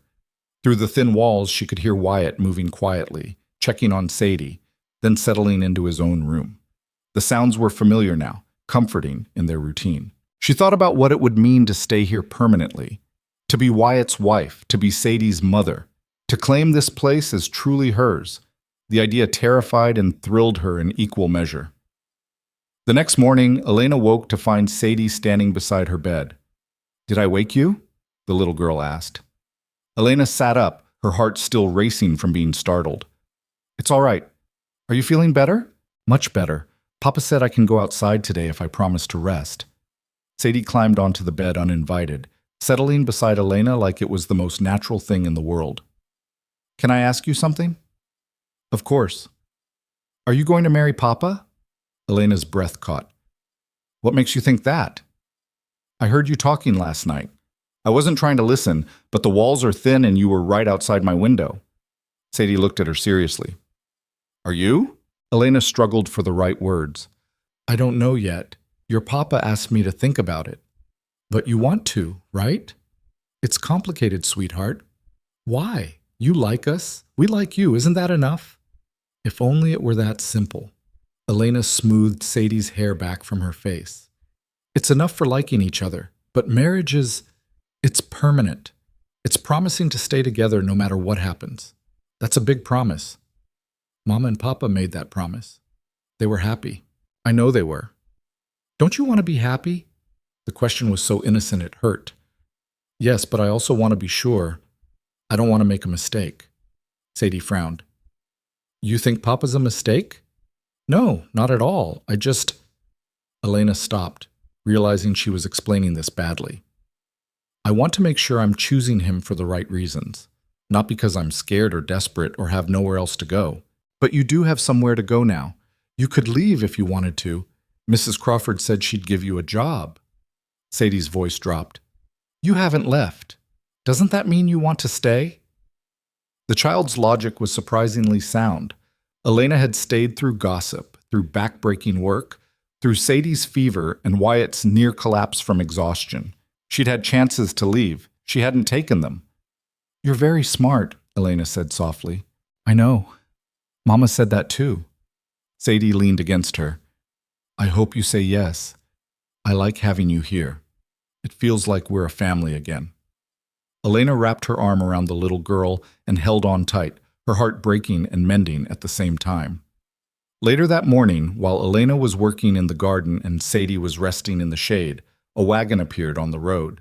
Elena's stomach tightened when she recognized Grant Holloway driving it. He pulled up near the house and climbed down, looking uncomfortable. Miss Whitmore, I was hoping to find you here. What do you want? Elena didn't bother being polite. To talk, if you'll give me a few minutes. I don't think we have anything to say to each other. Please, just hear me out. Grant glanced toward the house. Is Mercer around? He's in the north pasture. Why? Because I'd rather not have this conversation in front of him. Grant took off his hat and turned it in his hands. I came to apologize. Properly this time. Elena set down her gardening tools and stood up, crossing her arms. I'm listening. I was wrong. About everything. The way I treated you at the station, the things I said. All of it. He met her eyes. You didn't deserve that. No one deserves that. No, they don't. I've been watching you these last few months. Watching how you work, how you carry yourself, how you don't let anyone's opinion break you down. He paused. You're stronger than I gave you credit for. Better than I deserved. Elena didn't know what to say. The apology sounded genuine, but she'd stopped trusting Grant Holloway the moment he tore her photograph. Why now? She asked. Why come here and say this now? Because I heard about Sadie being sick. Heard you stayed up all night taking care of her, that you probably saved her life. Grant's voice was quiet. And I realized something. You could have been doing that for my children, building that kind of life with me. But I threw it away over vanity and stupidity. Yes, you did. I know, and I can't undo it, but I can tell you the truth. I made a terrible mistake. You would have been a good wife, a good mother, a good partner. He looked down at his hat. I see that now.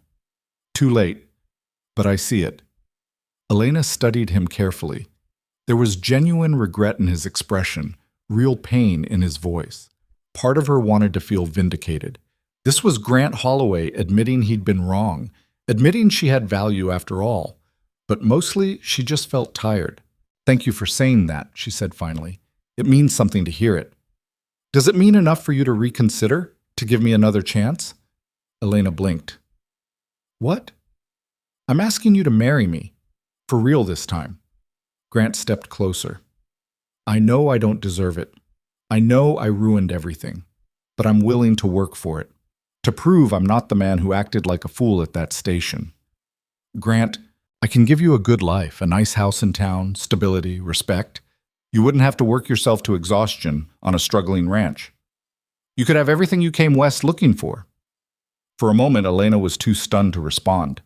This was what she'd wanted when she stepped off that train. A husband, a home, a new start. Grant was offering all of it, but she realized with perfect clarity that she didn't want it. Not from him. Not anymore. No, she said. Grant's face fell. Just no? You won't even consider it?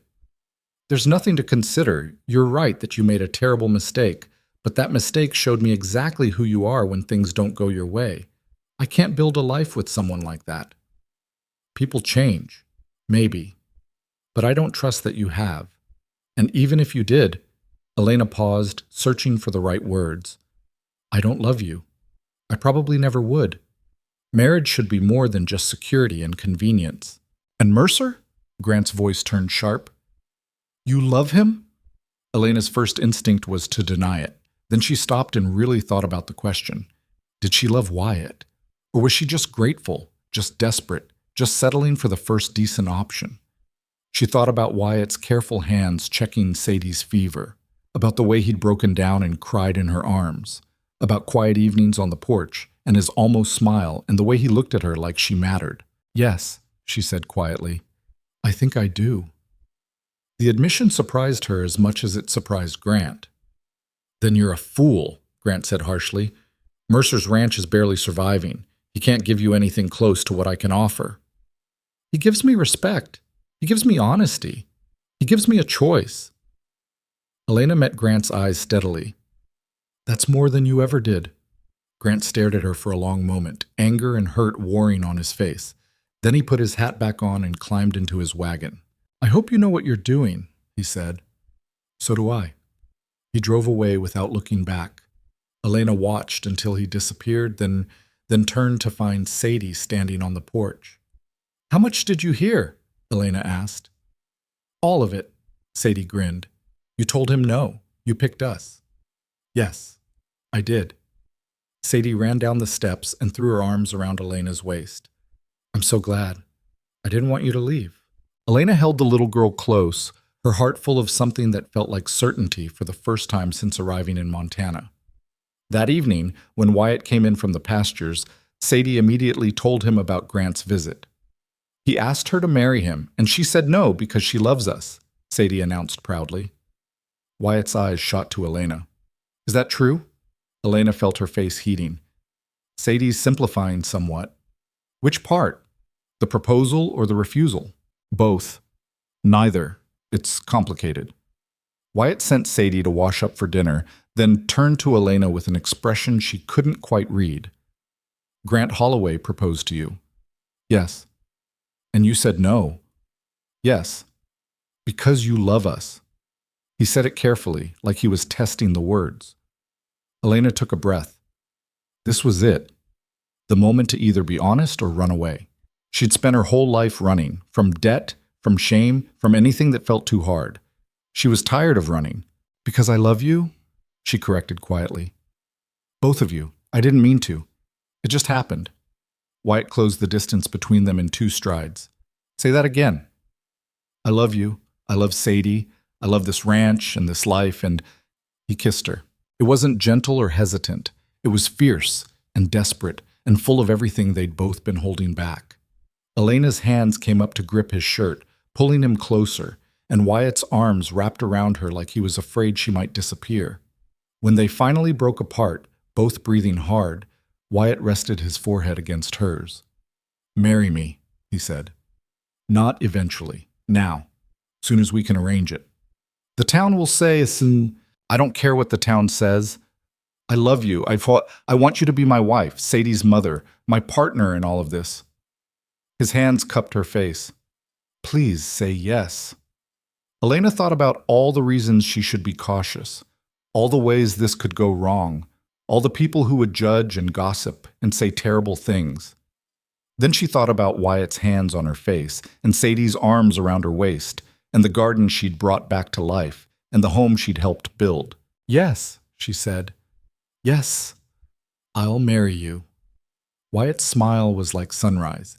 He kissed her again, softer this time, and Elena felt something in her chest unlock and expand. Sadie appeared in the doorway. Does this mean you're getting married? Yes, Wyatt said, not taking his eyes off Elena. It does. Sadie let out a whoop of joy and threw herself at both of them. They caught her together, laughing, and stood there in the kitchen holding each other while the evening light turned everything golden. Later, after dinner, and after Sadie had finally stopped asking excited questions and gone to bed, Elena and Wyatt sat on the porch steps together.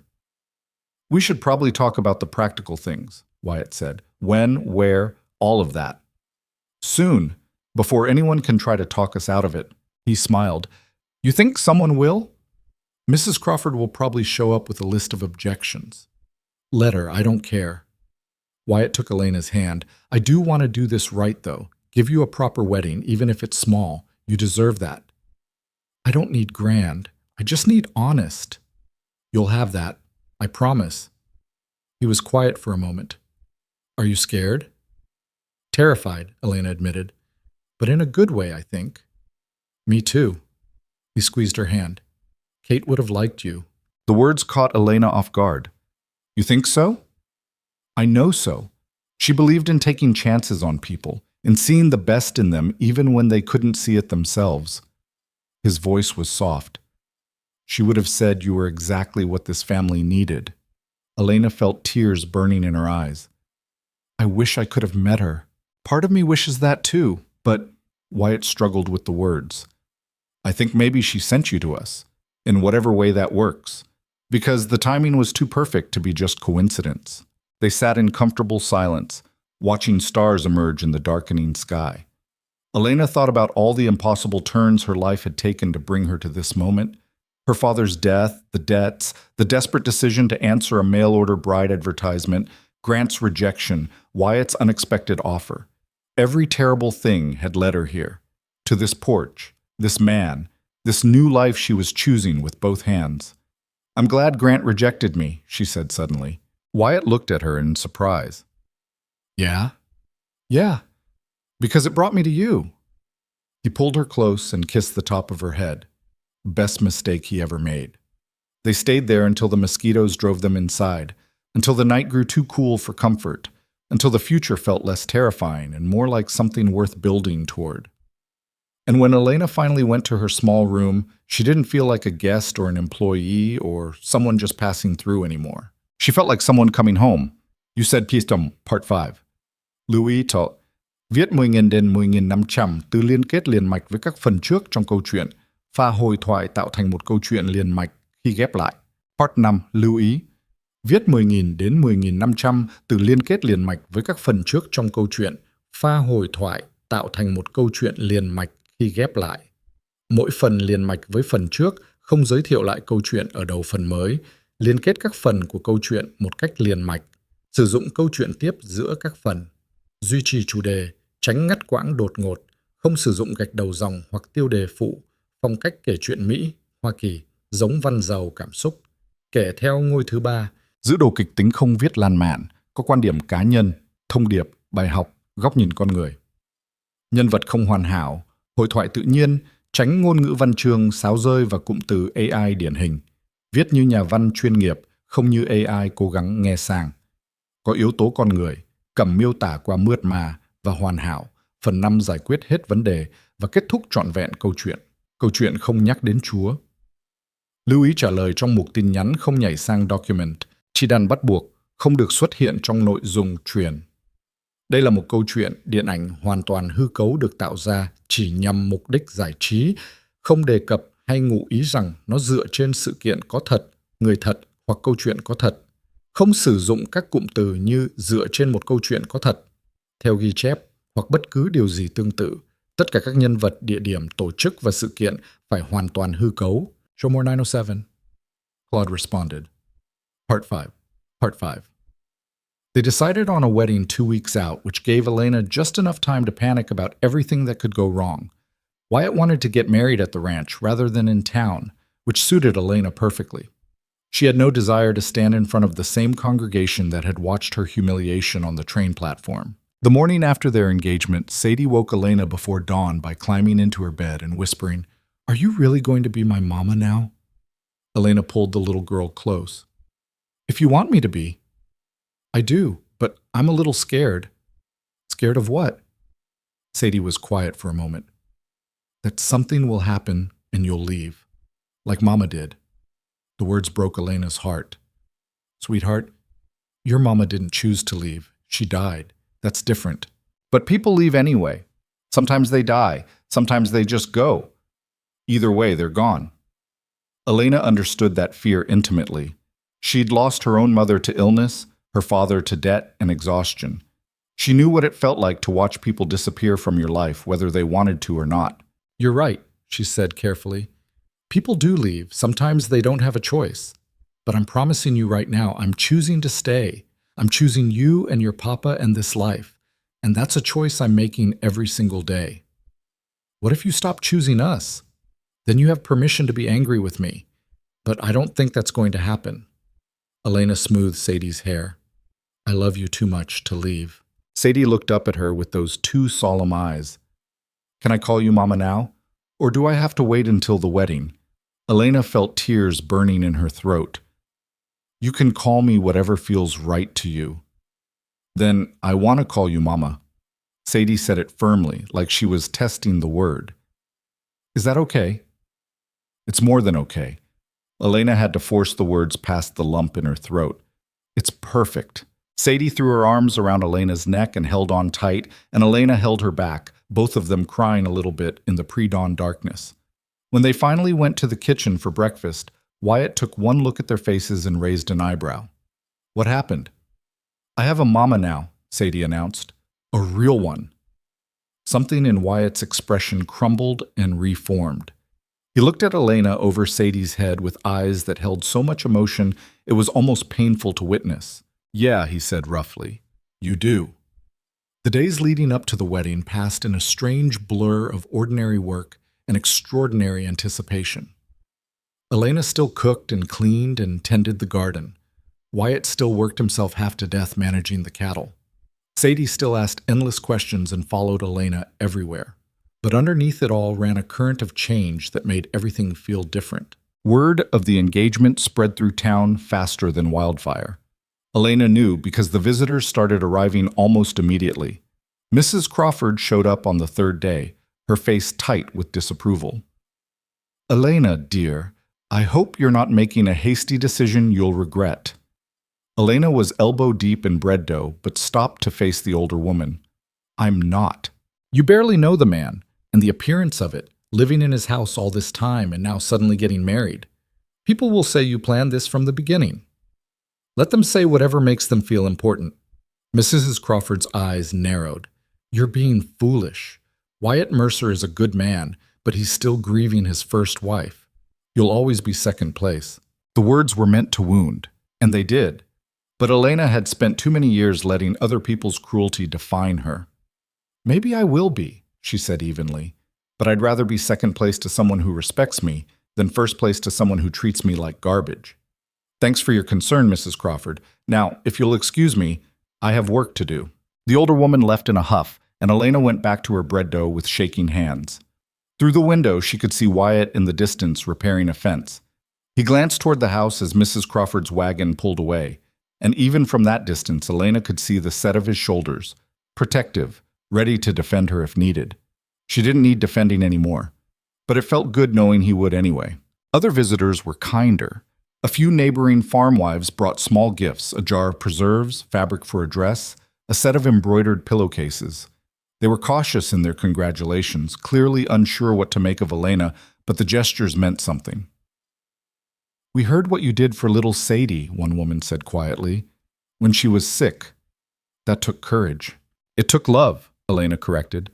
Courage is what you need when you're doing something hard for strangers. Love is what makes you fight for family. The woman smiled. Well, either way, you're good for them. Anyone can see that. It was the first time someone from town had said anything genuinely kind to Elena. She held on to those words like treasure. Grant Holloway didn't visit, but Elena saw him in town when she went for supplies. He watched her from across the street with an expression she couldn't quite read. Regret, maybe, or anger, or just confusion about how everything had turned out so differently than he'd planned. Elena nodded to him politely and kept walking. She was done letting Grant Holloway take up space in her head. The bigger challenge was figuring out what kind of wedding they could actually manage. Elena had no family to invite, no friends to stand up with her.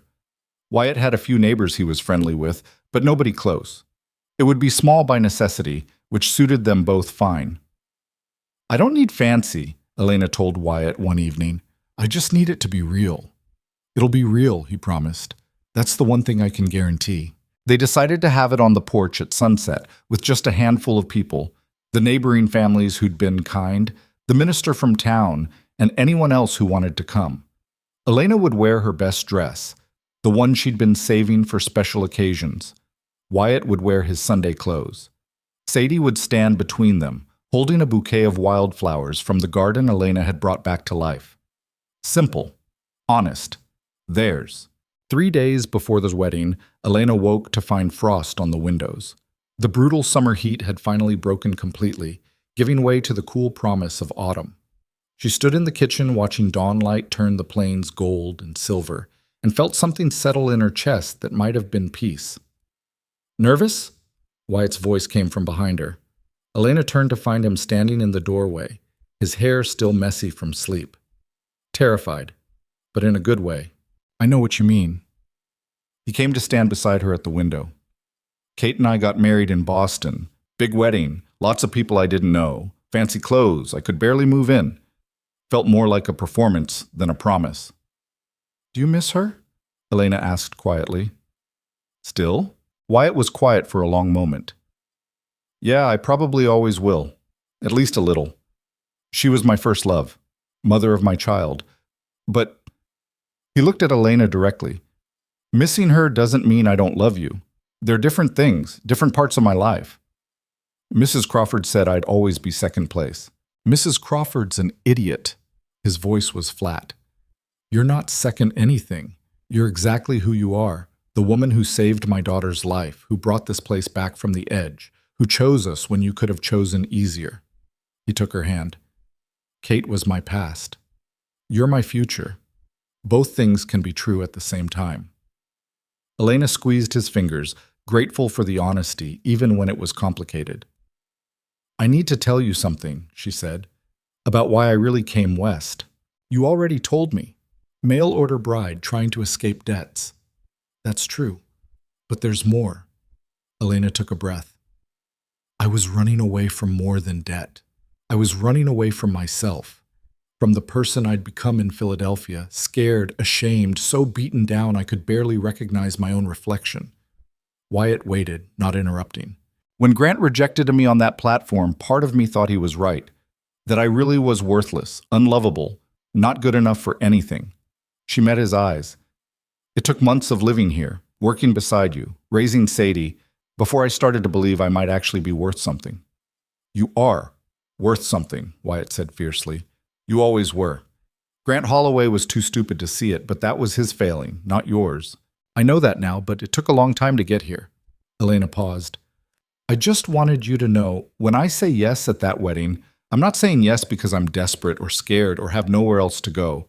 I'm saying yes because I choose you, because I love you, because this is where I want to be. Wyatt pulled her into his arms and held her tight. That's all I need to hear. They stood there in the early morning light, holding each other while the house woke around them, and Elena felt grateful for every terrible thing that had led her to this moment. The day before the wedding, Sadie helped Elena pick flowers from the garden. The child chattered constantly about the ceremony, what she would wear, whether there would be cake, if Elena would really truly be her mama afterward. You'll still be my mama even if something goes wrong at the wedding, right? Sadie asked, her hands full of wildflowers. What could possibly go wrong? I don't know. Maybe Papa will trip, or the minister won't come, or it'll rain. Elena smiled. Even if all those things happen, I'll still be your mama. The wedding is just making it official. In my heart, I already am. Sadie beamed. In my heart, too. They brought the flowers inside and put them in jars of water. Elena looked at them sitting on the kitchen table. Simple, imperfect, beautiful, and thought about how much had changed since she'd first started working this garden. That evening, as Elena was preparing dinner, there was a knock at the door. She opened it to find Grant Holloway standing on the porch, hat in his hands, looking deeply uncomfortable. I'm not here to cause trouble, he said immediately. I wanted to say something before tomorrow. Elena considered sending him away. Then she saw the genuine discomfort on his face, and curiosity won out. All right, say it. I was wrong about everything, but especially about thinking you weren't good enough. He met her eyes. You were always good enough. I was the one who wasn't, and I'm sorry it took me so long to see that. Thank you for saying so. I also wanted to say, Mercer's lucky to have you. I hope he knows that. He does. Grant nodded, started to leave, then turned back. For what it's worth, I think you'll be happy together. You fit in a way we never would have.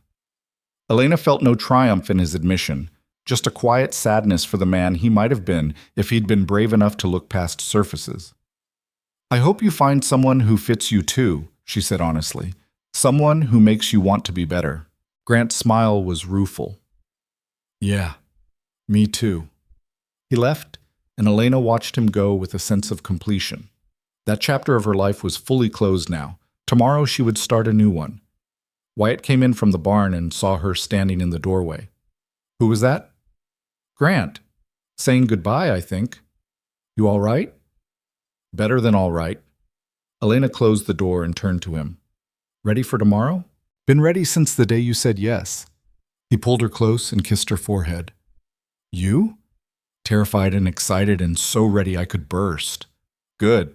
Me too. That night, Elena lay in her small room for the last time. Tomorrow she would move into Wyatt's room, into the space Kate had once occupied, into a future that felt both terrifying and exactly right. She thought about her mother, who died when Elena was 16, about her father, who'd worked himself to death trying to pay impossible debts, about the aunt who'd looked at her with disappointment, and the creditors who'd taken everything and the desperate decision to answer a mail-order bride advertisement. Every terrible moment had led here, to this ranch, this family, this chance at something real. Elena fell asleep thinking about second chances and new beginnings, and how sometimes the worst day of your life could also be the first day of something better. The wedding day dawned clear and cool, with autumn colors just starting to touch the edges of the landscape. Elena woke before sunrise, too nervous to sleep, and found Sadie already awake and sitting on her bed. It's today, the little girl whispered, like saying it too loud might break the spell. It's today, Elena agreed. They got dressed together, Elena in her best dress, the deep blue one that made her eyes look brighter, and Sadie in a new dress one of the neighbor women had sewn as a gift. Elena braided Sadie's hair with careful hands, weaving in small flowers, and Sadie watched in the mirror with shining eyes. You look beautiful, Mama. It was the first time Sadie had called her that without hesitation or fear, just simple fact. Elena felt tears threatening and blinked them back. So do you, sweetheart. Wyatt had spent the morning cleaning up the porch, setting out chairs borrowed from neighbors, making sure everything was ready. When Elena emerged from her room, he stopped and stared. You look... He seemed to lose words. Beautiful. You look beautiful. Elena felt heat rising in her cheeks. You clean up pretty well yourself.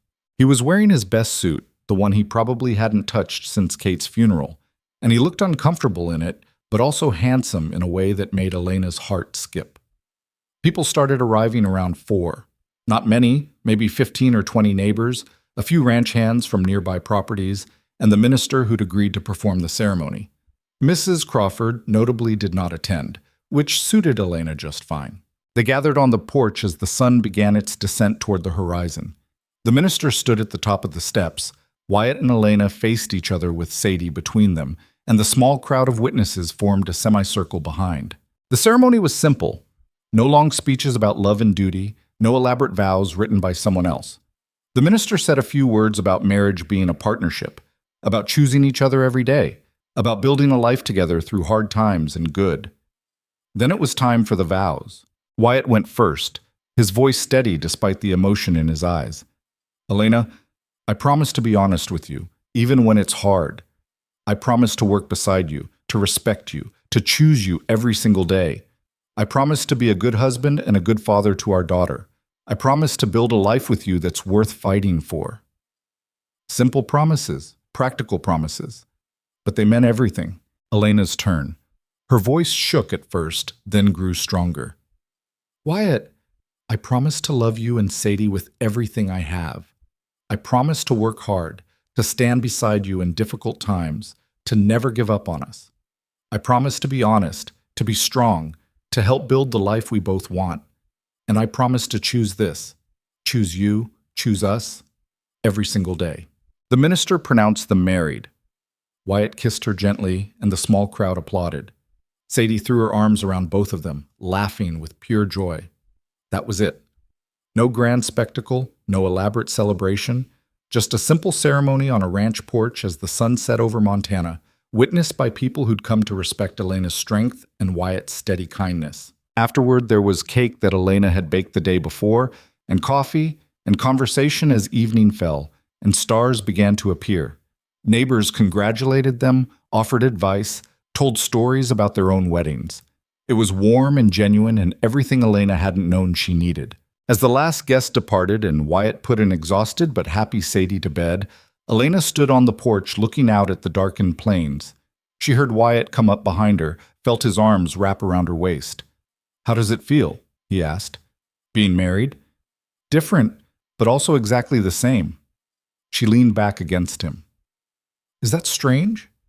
No, we've been building this life together for months. The wedding just made it official. They stood there in comfortable silence, and Elena thought about the journey that had brought her here. The rejection, the humiliation, the desperate acceptance of Wyatt's offer. The hard work and the gossip and Sadie's fever and the moment she'd realized she loved them both. I'm glad Grant rejected me, she said again, meaning it even more than the first time. Wyatt laughed softly. Best thing he ever did for both of us. Later, as they lay together in what was now their shared room, Wyatt traced patterns on Elena's shoulder and said, I need to tell you something. That sounds ominous. Not ominous, just honest. He was quiet for a moment. I was terrified to ask you to marry me. Not because I didn't want to, but because I was afraid I was being selfish, taking advantage of your situation. Elena turned to look at him in the darkness. You weren't taking advantage. I chose this freely. I know. But there was a part of me that worried. What if you only said yes because you had nowhere else to go? What if you woke up one day and realized you'd settled for less than you deserved? Wyatt, let me finish. His hand found hers. Then I watched you turn down Grant's proposal, watched you choose us even when you had another option. And I realized something. You didn't settle. You fought for what you wanted. And what you wanted was this life, this family, me and Sadie. Elena's throat tightened. That's exactly right. So thank you for choosing us, for fighting for us, for being brave enough to build something real out of something that started as desperation. We both fought for it, Elena said softly. That's what makes it real. They fell asleep tangled together, and for the first time in years, Elena didn't dream about Philadelphia or her father's debts or the train platform. She dreamed about gardens and starlight and a little girl calling her mama. The seasons changed, and so did everything else. Elena threw herself into making the ranch truly thrive. She expanded the garden, learned to preserve food for winter, helped Wyatt manage the books and plan for the future. The work was still backbreaking, the winters brutal, the challenges endless, but they faced it together, and that made all the difference. Sadie flourished under Elena's care. The solemn, frightened child gradually transformed into someone brighter, more confident, willing to laugh freely and ask questions without fear. She started calling Elena Mama without hesitation, and every time she did, Elena's heart expanded a little more. The town's attitude shifted slowly. People stopped whispering about impropriety and started acknowledging that Elena had earned her place. They saw her at church standing beside Wyatt and Sadie, saw the way she worked the ranch, saw that she wasn't going anywhere. Mrs. Crawford remained cold, but even her disapproval started to feel impotent. What did it matter what one bitter woman thought when Elena had built a real life? Grant Holloway eventually married a woman from a neighboring town, someone elegant and educated who fit his image of what a rancher's wife should be. Elena saw them together once in Helena and felt nothing but mild curiosity about whether he'd learned anything from his mistakes. One afternoon in late autumn, almost a year after Elena had first arrived in Montana, she was working in the garden when Sadie came running from the house. Mama, guess what? Elena straightened, brushing dirt from her hands. What is it? Papa says we're going to expand the herd next spring. He says the ranch is doing well enough that we can afford it. He says it's because of your help with the books and the planning. Sadie was breathless with excitement. We're really going to be okay. Elena felt pride and relief wash over her. We are. We really are. Sadie threw her arms around Elena's waist. I'm so glad you're here. I'm so glad you're my mama. Me too, sweetheart. Me too. That evening, after Sadie was in bed, Elena and Wyatt sat on the porch together watching the stars emerge. It had become their ritual, this quiet time at the end of each day where they could just exist together without the demands of work or child-rearing. Sadie told me about the expansion plans, Elena said. Yeah, it's risky, but calculated risk. We're in a position to grow now. Wyatt glanced at her. Thanks to you. Thanks to both of us working together. You say that a lot, giving me equal credit. Because it's true. Neither of us could have done this alone. Wyatt was quiet for a moment. I've been thinking about that, about how we ended up here, all the terrible things that had to happen for us to find each other. And I don't think I believe in fate or destiny or any of that, but I do think sometimes the worst moments in our lives are what push us toward the best ones. We just have to be willing to see the opportunity when it comes. Elena thought about that, about her father dying and leaving her with nothing, about Grant's rejection on the train platform, about the humiliation and fear and desperate acceptance of a stranger's offer. I used to be so ashamed, she said quietly, of being poor, of being rejected, of having to work for my survival instead of being married into comfort. But now, she paused, searching for the right words. Now I'm proud of it, proud that I survived, proud that I didn't give up even when everything seemed hopeless. You should be. What you did, traveling 2,000 miles alone, facing down everyone's judgment, building a life from nothing, that takes more courage than most people ever have to find. I didn't feel courageous. I felt desperate. Sometimes those are the same thing. Sometimes courage is just desperation that keeps moving forward. Elena leaned her head on his shoulder. When did you get so wise? Kate used to say things like that.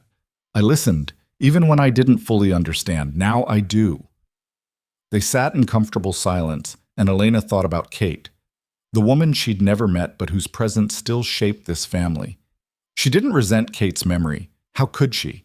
Kate had raised Sadie's first 5 years, had built this ranch alongside Wyatt, had loved them both fiercely. Elena was living in the foundation Kate had helped create. I hope she'd approve, Elena said softly, of me being here. She would. Wyatt's voice was certain. Kate believed in second chances. She'd have loved watching you and Sadie together. She'd have been grateful you were here to love them both when she couldn't anymore. The words settled something in Elena's chest that had been uncertain. Winter came hard and cold, testing everything they'd built. There were days when the wind was so brutal Elena could barely make it from the house to the barn. Days when they worried about losing cattle to the cold. Days when Sadie got cabin fever from being inside too much and drove them both to distraction with her restless energy. But they survived it together. Wyatt taught Elena how to read weather patterns, how to prepare for storms, how to keep livestock alive through freezing temperatures. Elena taught Sadie reading and arithmetic by lamplight, cooked meals that warmed them from the inside out, kept the house functioning when everything outside wanted to freeze solid.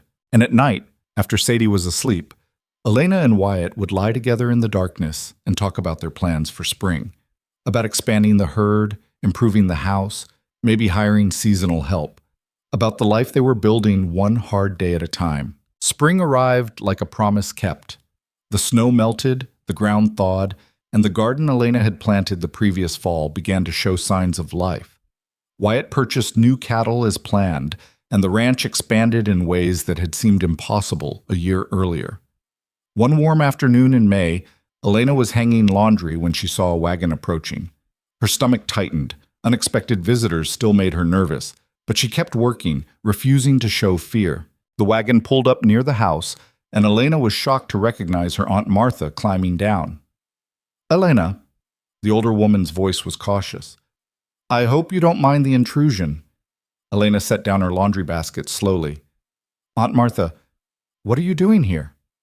"I wanted to see you, to see how you were doing." Martha looked around at the ranch, taking in the well-maintained buildings, the thriving garden, the obvious signs of prosperity. "You look well." "I am well. I heard you got married. To the rancher who took you in after that terrible business with the other man. His name is Wyatt, and yes, we're married." Elena crossed her arms. "Why are you really here?" Martha had the grace to look uncomfortable. "Because I was wrong. About you, about your prospects, about everything.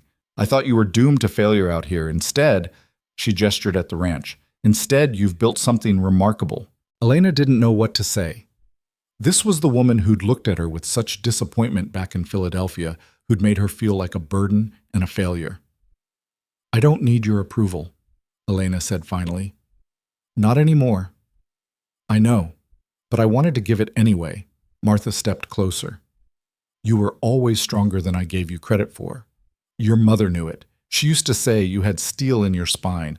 I should have listened to her." The mention of her mother made Elena's eyes sting. "Mama said that?" "All the time. She was so proud of you, even when things were hard. And she'd be even more proud now, seeing what you've accomplished." Tears threatened to fall. Elena blinked them back fiercely. "Thank you for telling me that." Martha nodded. "I won't stay long. I just wanted to see you, to apologize, to say that I was wrong about everything." She climbed back into her wagon. "You've made a good life here, Elena. Don't let anyone tell you otherwise." She drove away, leaving Elena standing in the yard with tears streaming down her face. Not sad tears exactly, more like tears of completion, of something painful finally being resolved. Wyatt found her there a few minutes later. "Who was that?" "My aunt, from Philadelphia." Elena wiped her eyes. She came to apologize. "For what?" "For thinking I'd fail. For not believing in me." Elena laughed shakily. "For being wrong about who I could become." Wyatt pulled her into his arms. "Their loss. Our gain." That night, after everyone was asleep, Elena went out to the porch alone. She stood there in the darkness looking up at the vast Montana sky, thinking about the journey from that train platform to this moment. She thought about Grant Holloway's disgust and the town's mockery and the desperate terror of having nowhere to go. She thought about Wyatt's unexpected offer and Sadie's gradual trust in the slow building of something real. She thought about how she'd arrived with nothing and somehow built everything. The door opened behind her. Sadie patted out in her nightgown, rubbing her eyes. Mama, why are you out here? Elena pulled her daughter close. Just thinking. About what? About how lucky I am. To have you and Papa. To have this life. Sadie leaned against her. Papa says luck is just hard work that pays off. Elena smiled. Your papa's right about that. They stood together under the stars, and Elena felt a surge of gratitude so intense it was almost painful, for every terrible thing that had led her here, for every moment of humiliation and fear that had pushed her toward this exact life. Because the truth she'd learned over this past year was simple but profound. Sometimes the cruelest heartbreak really does become the doorway to the life you were meant to live. But only if you're brave enough to walk through it. Only if you're willing to fight for what you find on the other side. Elena had fought. She was still fighting every single day to build this life and keep this family together and prove to herself that she deserved the happiness she'd found. And standing there with Sadie warm against her side and Wyatt's love waiting for her inside and a ranch that had become truly hers, Elena finally understood something fundamental about second chances. They don't erase what came before. They don't make the pain disappear or pretend the terrible things never happened. They just give you the opportunity to build something better on top of the ruins, to take everything that tried to break you and use it as foundation for something stronger. Grant Holloway had rejected her because she didn't match his expectations. But in doing so, he'd set her free to find something real, to find people who valued her for who she actually was instead of who they wanted her to be. That rejection on the train platform had felt like the end of everything. Instead, it had been the beginning. The moment when Elena stopped trying to be what others expected and started fighting for what she actually wanted. And what she'd wanted, what she'd fought for and earned and built with her own scarred hands, was standing right here. A daughter who called her mama. A husband who respected her strength. A home she'd helped create from almost nothing. The woman they'd rejected had become the heart of something beautiful. Not despite her struggles, but because of them. Not by being perfect, but by being stubborn enough to keep going when everything said she should give up. That was the truth Elena wanted Sadie to understand someday. That being rejected doesn't mean you're not enough.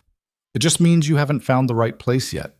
And when you do find it, when you finally discover where you truly belong, all the pain that came before starts to make a strange kind of sense. Because sometimes you have to be broken down completely before you can rebuild yourself into something stronger. Sometimes you have to lose everything before you can find what really matters. Sometimes the cruelest moments are also the most necessary ones, because they push you toward the life you were always supposed to live. Elena had learned that the hard way, and standing here under the Montana stars with her daughter beside her and her future stretching out bright and uncertain and entirely hers, she was grateful for every brutal lesson. The door opened again. Wyatt stepped out carrying a blanket. You two going to stay out here all night? Maybe, Elena said. He wrapped the blanket around all three of them, and they stood there together, a family built from rejection and desperation and the stubborn refusal to give up when things got hard. And Elena thought, not for the first time and not for the last, that sometimes the best things in life are the ones you never saw coming. The ones that start with pain and fear and impossible choices, but end with love and belonging and the quiet certainty of finally being home.